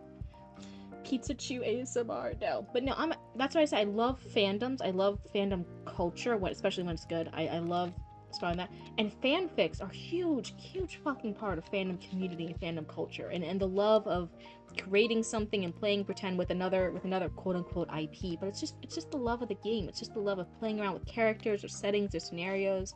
I love that kind of stuff. I was so happy that we got a fanfic, first of all, by the lovely author Relic here. In chat and in Discord. But yeah, I'm a huge supporter of fanfic. I love fanfics. I think if one of the things that if I ever did get published, if I ever did creative work, and it did get published, and it did get popular enough that I would actually get fanfic on that creative work, I would be like, I made it as an author. If I got fanfics over any creative works I did in the future, I'd be like, I made it. I'm in the big leagues. This is the happiest I could ever be. I'd be like, ah! It will say faded back. Yeah, exactly. Some people did that. Some people just like literally copy paste it into a Google Doc and share it without the sex scene. It's whatever works. Let's see. Just have a block of text cut out of the middle of my submission within brackets, and then they play patty cake. Oh my god. Console hockey moment. Now that I know you read fanfic, I'm feeling braver about sharing with you guys. Please do in the future when we reopen submissions. Again, I know right now it's temporarily closed. It's just so I can get through the queue. But yeah, in the future, if you have fanfic, the one caveat I have is, again, sometimes it's stuff outside of a fandom I've read, in which case then I might have more questions. Again, like even with this Pokemon one, it's based on the games, and I never got to play the Pokemon games. So there's still a lot of questions I have, and I'll ask questions about it. But that's not necessarily a critique, that's just me clarifying stuff. But yeah, I love supporting fanfic writers here. So many authors flex their writing muscles in fanfic. Initially, it's awesome. I would argue a lot of professional authors are technically fanfic writers. When you think of a lot of shows and a lot of books, some of the fully published ones, I hate people saying fanfic isn't real writing because some fanfic has become publishable. I loved the Hannibal TV series. What is that? That is gay fanfic. Of the original Hannibal franchise. That's official. That's officially part of the Hannibal universe. That's an official Hannibal like TV series. It's called Hannibal. It's an official thing. It's just gay fanfic of Hannibal. Like that's all it that's what it is. If you look at anything Merlin, BBC Merlin, that's an official big show that had multiple seasons, still cut too soon, but had multiple seasons. And what is that? That is King Arthur fanfic. That's what it is. And then people make fanfic of Merlin, and then everyone's like, me, that's just fanfic, it's not real writing. And I'm like, what are you talking about? Merlin itself was a fanfic. BBC Sherlock, that's fanfic of Sherlock Holmes. Like, there are many big things that we think, oh, because it was on TV or it's in a published book, that therefore it's real. But then you look at it and you're like, no, that is still fan fiction. It was licensed fan fiction. It got the rights, it got the things, it did the thing. It's like licensed and it's its own thing, but it's still fanfic. So many successful authors really and truly are fanfic writers, and that's not a bad thing because I don't think being a fanfic writer is bad. I think being a fanfic author is an incredible and an amazing thing to give to a fandom community. But yeah, it's still storytelling. Sorry, did I go on a rant there? My bad. I'm gonna eat my pizza real quick while I catch up and chat. My bad. I'm gonna gonna hop off my soapbox now. Boop. Oh my god. I may or may not have planted seeds for possible ships I might hope someone explores. Fanfic is one thing, but having someone claiming my work as theirs wasn't fair. Oh yeah, that's definitely different. That's crazy. We are kind. I bite people who aren't. I had someone try and claim my poetry as something they had written. I would go insane. I would go feral. Oh my god. Yeah, fanfic is goated. Fanfic is totally real writing. That's right. That's right. In this community, fanfic is real writing. 100%. So my best work was poured into a self-fulfillment fanfic. Oh, how great. It's just that part of the writing community being elitist. Yeah, we don't want those bullies over here. Me. Get him out of here. That's right. Thank you. I know some people you could bite. So much effort and academia and patience truly goes into fanfic writing. It's perfectly legitimate. It really is. Many people make successful careers off of it. The Crystal Keith by Mary Stewart was a Merlin fanfic. Sir Paul W. Anderson's Resident Evil movies are fanfic, with his wife Mila Jovovich is his OC. Oh. Me, get it out of here. Someone copyright claimed my girlfriend's voice once. People are crazy. That's insane. That's literally fucking insane. Got payback on the person who tried to claim my poetry as hers. She tried to claim it to someone who had studied my poetry in college, and he knew me. That, oh my god, that's like the perfect, like the clapback scenarios you read on Reddit, but that's like in your real life. Oh my god. There are stories that are like quote-unquote called like revenge porn, where like you get justice that could only ever happen in a story, but it happened in real life, and everyone's like just reading it being like, yes! Because it so very rarely works out that way. I got secondhand like, yes! Just reading that, like that's fucking great payback, Emerald. Oh my god. Sometimes I tell people my life's work is a story I'm writing, and when they ask me what it is, I say, a Pokemon fanfic. They just scoff and change the subject. They don't think I'm real. No. Oh gosh.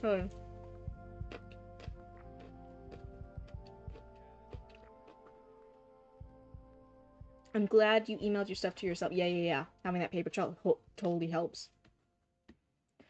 Sucks for me because I write everything down so much. Are you real? But no, when you think about like a lot of people who do you hire the next writers of the new TV shows of Pokemon? There's now like who writes the scripts for the new Pokemon games, who writes the stuff for the spin-off Pokemon movies. Those are all just people who consumed the franchise, the media that is Pokemon, and they were hired to make more things based off Pokemon. It's just that got officially licensed. So generally, like, who knows? You could be the next great Pokemon fanfic writer. You could be the next great person to write and get an animated series based off it. To write the new movie, to write the new animated TV show, whatever it is. You could be the next great Pokemon writer. Who knows? And so see people saying like, oh, fanfic writing isn't real. I'm like, well, how did all those other people get to be official writers for the Pokemon movie, for the Pokemon TV shows? That's how it starts. They wouldn't want you writing for Pokemon.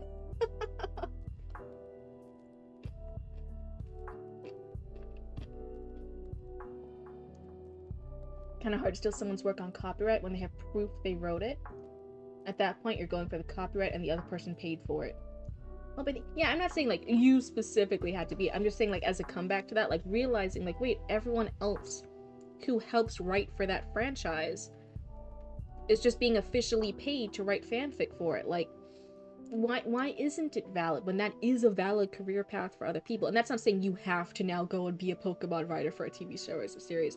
It's just like that comeback of like, hey, wait, no, like, look at it logistically. Do you not realize some people do have a career literally doing that? They did that. They're in the credits for it. That was their job. They wrote the script for a Pokemon thing. What do you think that is? Oh my god.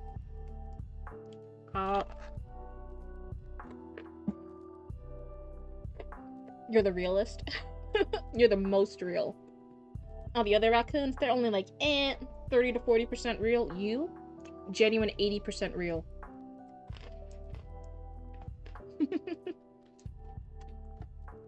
I think somebody redeemed a sippy earlier and I forgot to sippy, so here's your sippy. I know I was drinking water earlier, but when you have pizza, you just have to have soda with it, am I right? It just doesn't feel the same. You seem very passionate about fanfics. Did you write fanfics? Actually, I didn't. I kept trying to, but it was definitely at a point in my life when like I was just scribbling like stuff in a notebook, and I'd only get like a sentence or two down, and then I'd be like, "This sucks," and then I'd go, "Pia," and then I would throw it away, and I'd never look at it again. I'd like cross it out and scribble it out. So like I don't even think I wrote like a full 2 paragraphs of any fanfic. I think I just wrote like individual lines, and I didn't understand like drafting or outlining yet. And that a first draft can be bad, even if you're not doing an outline. A first draft can be bad, and that you just keep editing it. I always wanted things to be like perfect when I first wrote it down, and so then I wasn't able to do that, so I just kept throwing it away. So I never actually got to write fanfics. Fanfic ally, I love it. I'll wear that badge with pride. Oh, and the icing on the cake was that she had published a book of poetry that she charged £10 for. And a book reviewer said he wished he could get the 5 minute it took him to read her poetry book, but would settle for the 10 Great British Pounds back. Oh, this is Diet Dr. Pepper. That's what it is. We ran out of bubbles for the bubbler, so we had to buy some soda instead of making our own soda. When we make it, it's Diet Dr. Pete, but this is just Diet Dr. Pepper. And my poetry was studied in a college in England. What a huge flex. What a cool thing. Oh my god. So you're probably looking at my critiques sometimes like, what is this blue person doing? But yeah, that's such a cool flex to have. What an amazing accomplishment. Huge congrats. I don't know if you have, sometimes people do want to remain anonymous, total respect to that, but hey, if you ever feel comfortable in the Discord revealing what your poetry book is or what your pen name is, like your writer name, hey, totally feel free to share it. That'll be a cool thing for other raccoons to maybe read it and support you. That'd be neat. Oh. What my Diet Dr. Kelp? How am I supposed to eat my pizza without my Diet Dr. Kelp? I don't know, I can't help you. Okay. You get it. Dear Doctor, pull your socks up, put your suit on. Okay, so this is chapter 3, and then this is in parts, right? So it's chapter 3, part 1, 2. I think it's part 3, right? It's like 1, 2, 3. And soda stream. Yeah. It just helps us like save a little bit on like the money for like buying all that sodas and buying all the plastic for the soda bottles. It's not good. So just having like little soda like bubbler, soda stream, that's it. That's really helpful. But we ran out of the bubbles. I think we didn't fully tighten it, and so the bubbles actually leaked out. Uh-oh. Because we only got like 1 or 2 things out of it, and then we were like, wait, why are all the bubbles gone? I think it leaked out. And it's not time to go get a refresh yet, so we're like, okay, we'll just buy a couple bottles of soda, and then we'll go get refreshed it. So that's fine. It's a little like blah. I don't like having all the plastic bottles, but it's fine. Super rude. 1, hello and welcome to the chat, Arctic Writer. 1, I'm really happy you're here and that you're excited to read this. 2, if there has been rude stuff, and I have told Call Me people to watch it and stuff, I've checked them. I don't need other people in chat to be checking each other and being rude and passive aggressive to each other. Come on, I think you can recognize what you just wrote. That's a little passive aggressive and mean back. I don't need people being passive aggressive and mean back to each other and infighting like that. That's not cool. Okay, if you guys notice something, I will handle it, especially if I notice it. And I will check people. I don't need you guys checking each other. It's not your stream. We got a gas canister from the local Ace store here. Nice. Yeah, ours it's over half an hour away. It's like 45 minutes. And if it's bad traffic, it can be like over an hour sometimes to get there. It's like bad. It's like really like, yeah. Ace is the place for the helpful hardware folks. You're also here to be Cryptid's eyes when Roots isn't here. Yeah, and I appreciate you guys being eyes, but again, remember, like, hey, it's my stream. I'll check you guys. I'll watch stuff. If I miss something, I miss it. But hey, like, it doesn't need to be a bad place. We're all turning on each other. It doesn't need to be that.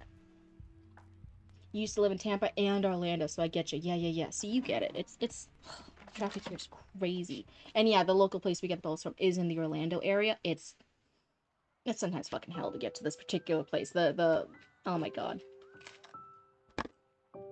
Anyway.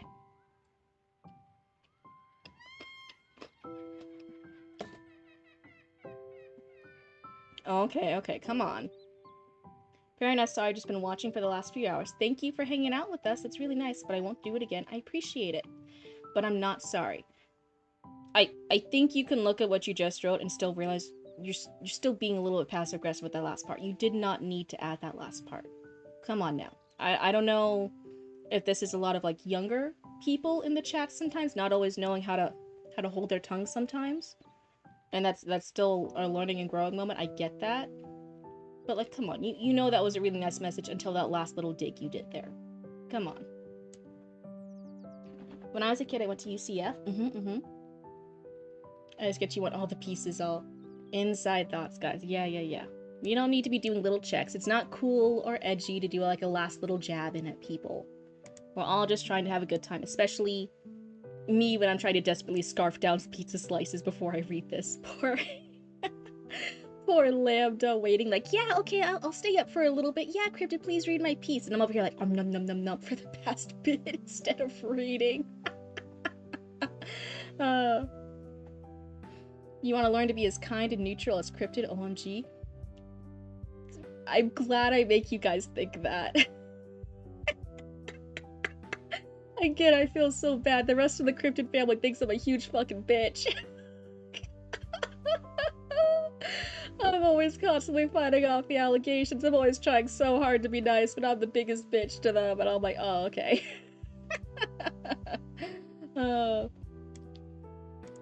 So let's see, Chapter 3, Part 1. It's in different sections. That's what this little one part here is. I planned to check out the Pewter Museum later that day, and I would have gotten there earlier if it weren't for my mom keeping me on the phone for way too long.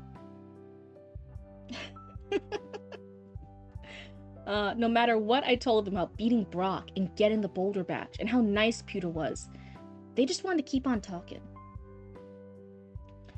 Oh, we just can't wait to see you again, dear, said my mom. You know your dad is going to be thrilled when he sees you.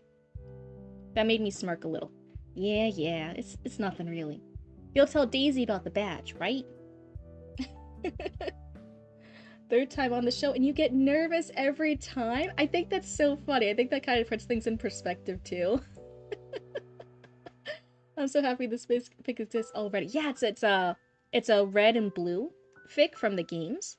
And it's going along the journey. It's a little bit more of a realistic take, but it's going along with it. So it's so self-indulgent for me too, because I never got to play the games. So I'm actually getting to kind of experience the story of the games from this fanfic, from the Pokemon fanfic. It's been so fun for me.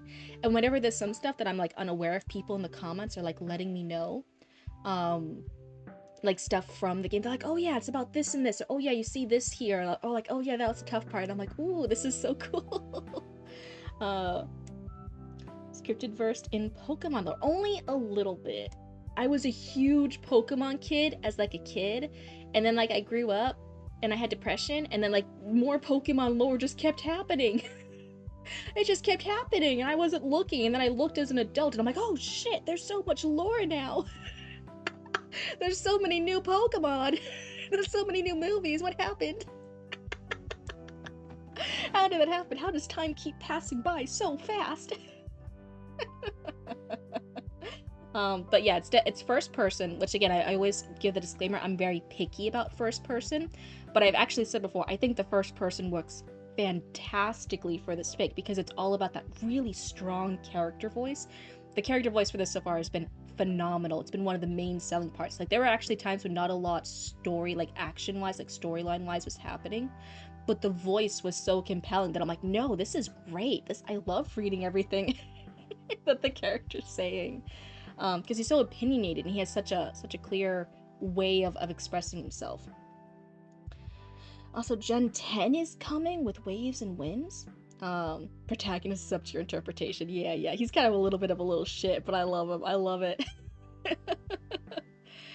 So you'll tell Daisy about the badge, right? Maybe they'll finish the game before they release it this time. Oh my, the shade. Oh, of course I will, Blue. You know, she's been constantly asking me about how you've been doing, and all I could tell her was, he'll call when he can. I swear, sometimes your sister is still as nosy as ever. It's just like when you both were younger, you know. as my mom amused me with yet another story about how my sis used to get me in all sorts of trouble. I thought for a little bit about all sorts of things. Myself, the League, Red, and my family. I thought about how Gramps would have been doing the same thing I was doing when he was my age. I thought about the coordinating my mom did for the League before she met my dad. Thought about myself and where I fit in with all this.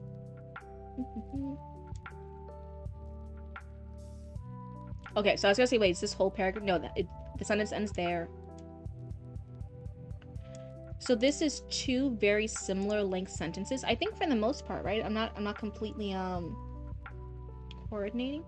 I think it could be either. I think you could have it with the dash or without. I think it's, but again, I'm not a copy editor. Who fucking knows, really? Pushing a company for a game every year also isn't realistic. Oh, really? I don't know all the drama with the games. Flagged in my grammar check.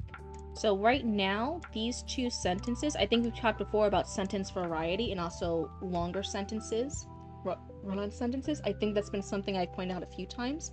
I could also be completely fucking wrong, so forgive me, it's been a minute. But here, I would try to vary the sentence structure up a little bit, the sentence lengths, and that will make it read a little bit more smoothly here. Well, anyways, I better not keep you, dear, my mom finally said. At last, right? Yet. Yeah, well, I can talk for a bit more. Aww. By the time I had hung up the phone and made my way to Pewter Museum, it was only open for another hour. Hey, I'm just lucky that I got in there at all. Anyways, I was going at the insistence of Gramps, since he had a few buddies that worked there. They're more focused on ancient Pokemon and fossils, which is the kind of stuff I think is cool. No offense to Gramps, I just like that fossil stuff. Hold on, let me take a sippy. Of course, they got more than just fossils. An old spaceship and some moonstones. But most of it is fossils. Frankly, I was a little disappointed, especially because a couple of the exhibits were closed. A whole section of Kabuto fossils was off limits, and the sign outside the exhibit left little to the imagination. Keeping them watchful eyes? Wait, what? Flagged in my grammar check, not to cause a fight. Neither is flagged. Oh, okay, yeah, I think you can do it either way. Sorry, TES6 had even one bug. I'm burning Bethesda. Just kidding, of course. Yeah, it's really, really cool. They have a very strong concept of character voice. It's really, really nice. As far as first person, I think I hold for character voice, a really strong, compelling character voice for first person. I think they're one of my prime examples of it. And then for first person that you forget it's first person, you're just so immersed in the story, I think that would actually be Bobicus. Sometimes I actually forget I'm reading first person with Bobicus because it's so natural. You're so immersed in that fantasy world. In both stories they submitted to us. So again, I'm very picky with first person, but I would hold both of them up as like really good examples of a character voice, of an author voice who realized their strength in first person. During these, by the way, so know that there is a direct effect on the story in a positive manner. Wow. Okay. Let me take a bite real quick. I'll...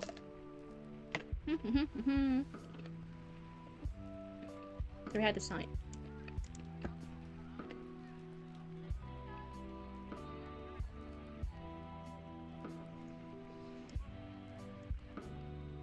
Exhibit temporarily closed. Due to an ongoing investigation, this gallery is unavailable to the public. Access restricted to museum personnel and law enforcement. Cryptid did the... I was talking to Roots about that. I'm like, oh dear God, I've been perceived. They know the sounds I make.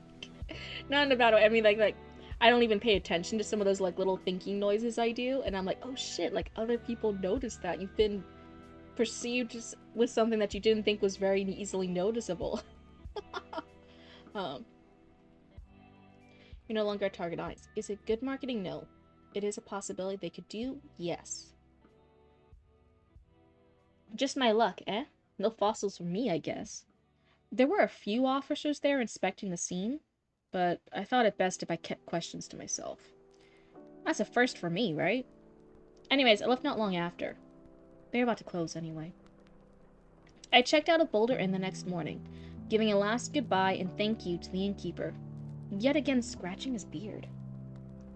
If you find yourself in pewter again, consider staying again, he told me. So it's again and again. If you find... How would I fix this? If you find yourself maybe passing through, in the future, consider staying again. I don't know, just some slight rewording here to get rid of the double agains. He told me. Yeah, sure will. My last stop in Pewter before moving on was a little breakfast place, Cafe Chic. With the money for my fight with Brock and a few other trainers, I was still up in funds from when I arrived. Naturally, I spent a little more than I should have. Some coffee, a plate of eggs and sausage, oatmeal, some juice. Yeah, I got 2 drinks. You might call it excess or whatever, but I call it living large. It's pretty good food too, so I'd say that was hard-earned money well spent. Amateur hour here from Lambda. Oh no, you used a word again. Everyone, pack it up. We're ending the stream. We can't. This is rookie mistakes. Get out of here. Lambda canceled. Please, as harsh as you sometimes judge your stuff, I'm over here like, man, if I judged my work as harshly, no one would ever want to read my shit. Oh my god.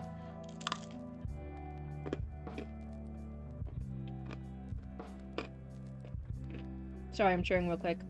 It's the really crunchy burnt crust. Can you guys hear me chewing? Nom nom nom. Yes, it's crunchy. While I was munching down on my oatmeal and eggs, I was doing a little bit of people watching, especially since a pair caught my eye. A man and woman, both having a big laugh about something. They must have been in their mid-20s, and the fact that they were both wearing pure black shirts, pants, boots, and caps made them interesting enough. Yeah, they were weird, but I didn't think much of them. That wasn't until they noticed me staring. I think since your character voice is so strong, I'm wondering if there could be a place where we, like, added a little bit more here. Like, I was doing a little bit of people watching, especially since a pair caught my eye. And then maybe even, like, the narrator, like, being, like, not in a weird pervy way, you sickos, or, like, not in a weird way, just in the absence, like, he, like, comments, like, I wasn't watching them, like, in a weird way, not some, like, perv. Like, get your mind out of the gutter. I feel like that's the kind of joke maybe the narrator would make. Maybe I'm off, so it's just a thumb. Num num, the cryptid says. You thought it was a carrot? Or what? Oh no, cryptid eating rocks? Now kiss, rocket grunts. Oh no. Oh my god, I almost coughed. Wait, hold on. The guy walked up to me, and the whole all-black thing paired with his trying to look stern thing made him look like a funeral bearer. So it's thing and thing. I think this time it's intentional. So it's the all-black thing paired with his trying to look stern thing. I think this time it's intentional. If it wasn't intentional, then that's another thing to pay attention to. Oh. Made him look like a funeral bearer. If it wasn't for his pale blue shaggy hair, I'd assume he was just a very grumpy person. That's right. No, wait, you're not allowed to bless me. We had this fight before. You gotta unbless me. Take it back. Get it out of here.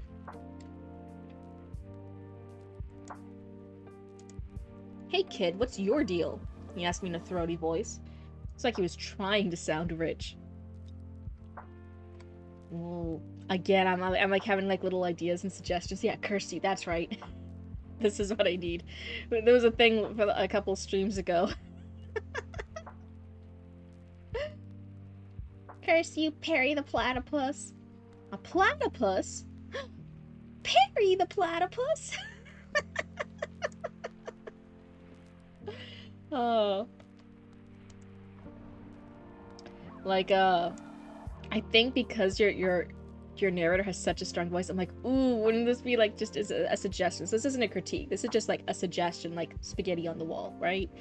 Like, hey kid, what's your deal? He asked me in a throaty voice. It was like he was trying to sound rich. Probably some cheap ass. Right? Like a little side comment, like making fun of it. This narrator absolutely he's making fun of himself, he's making fun of Red, he's making fun of other characters. Right? He like throws those little punches in the narration sometimes. So I'm like, ooh, like maybe this is a place to throw those kind of punches, just as an idea.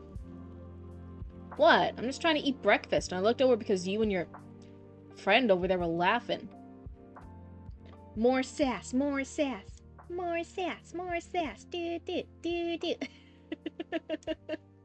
Oh, I'm not gonna hit with holy water. That's not cool. I had a killer punch after that part. He simply says, I could tell that he wasn't. Ooh, that'd be good. Don't you know it's rude to stare? Your parents never teach you that. Excuse me? I replied. This guy didn't even know me.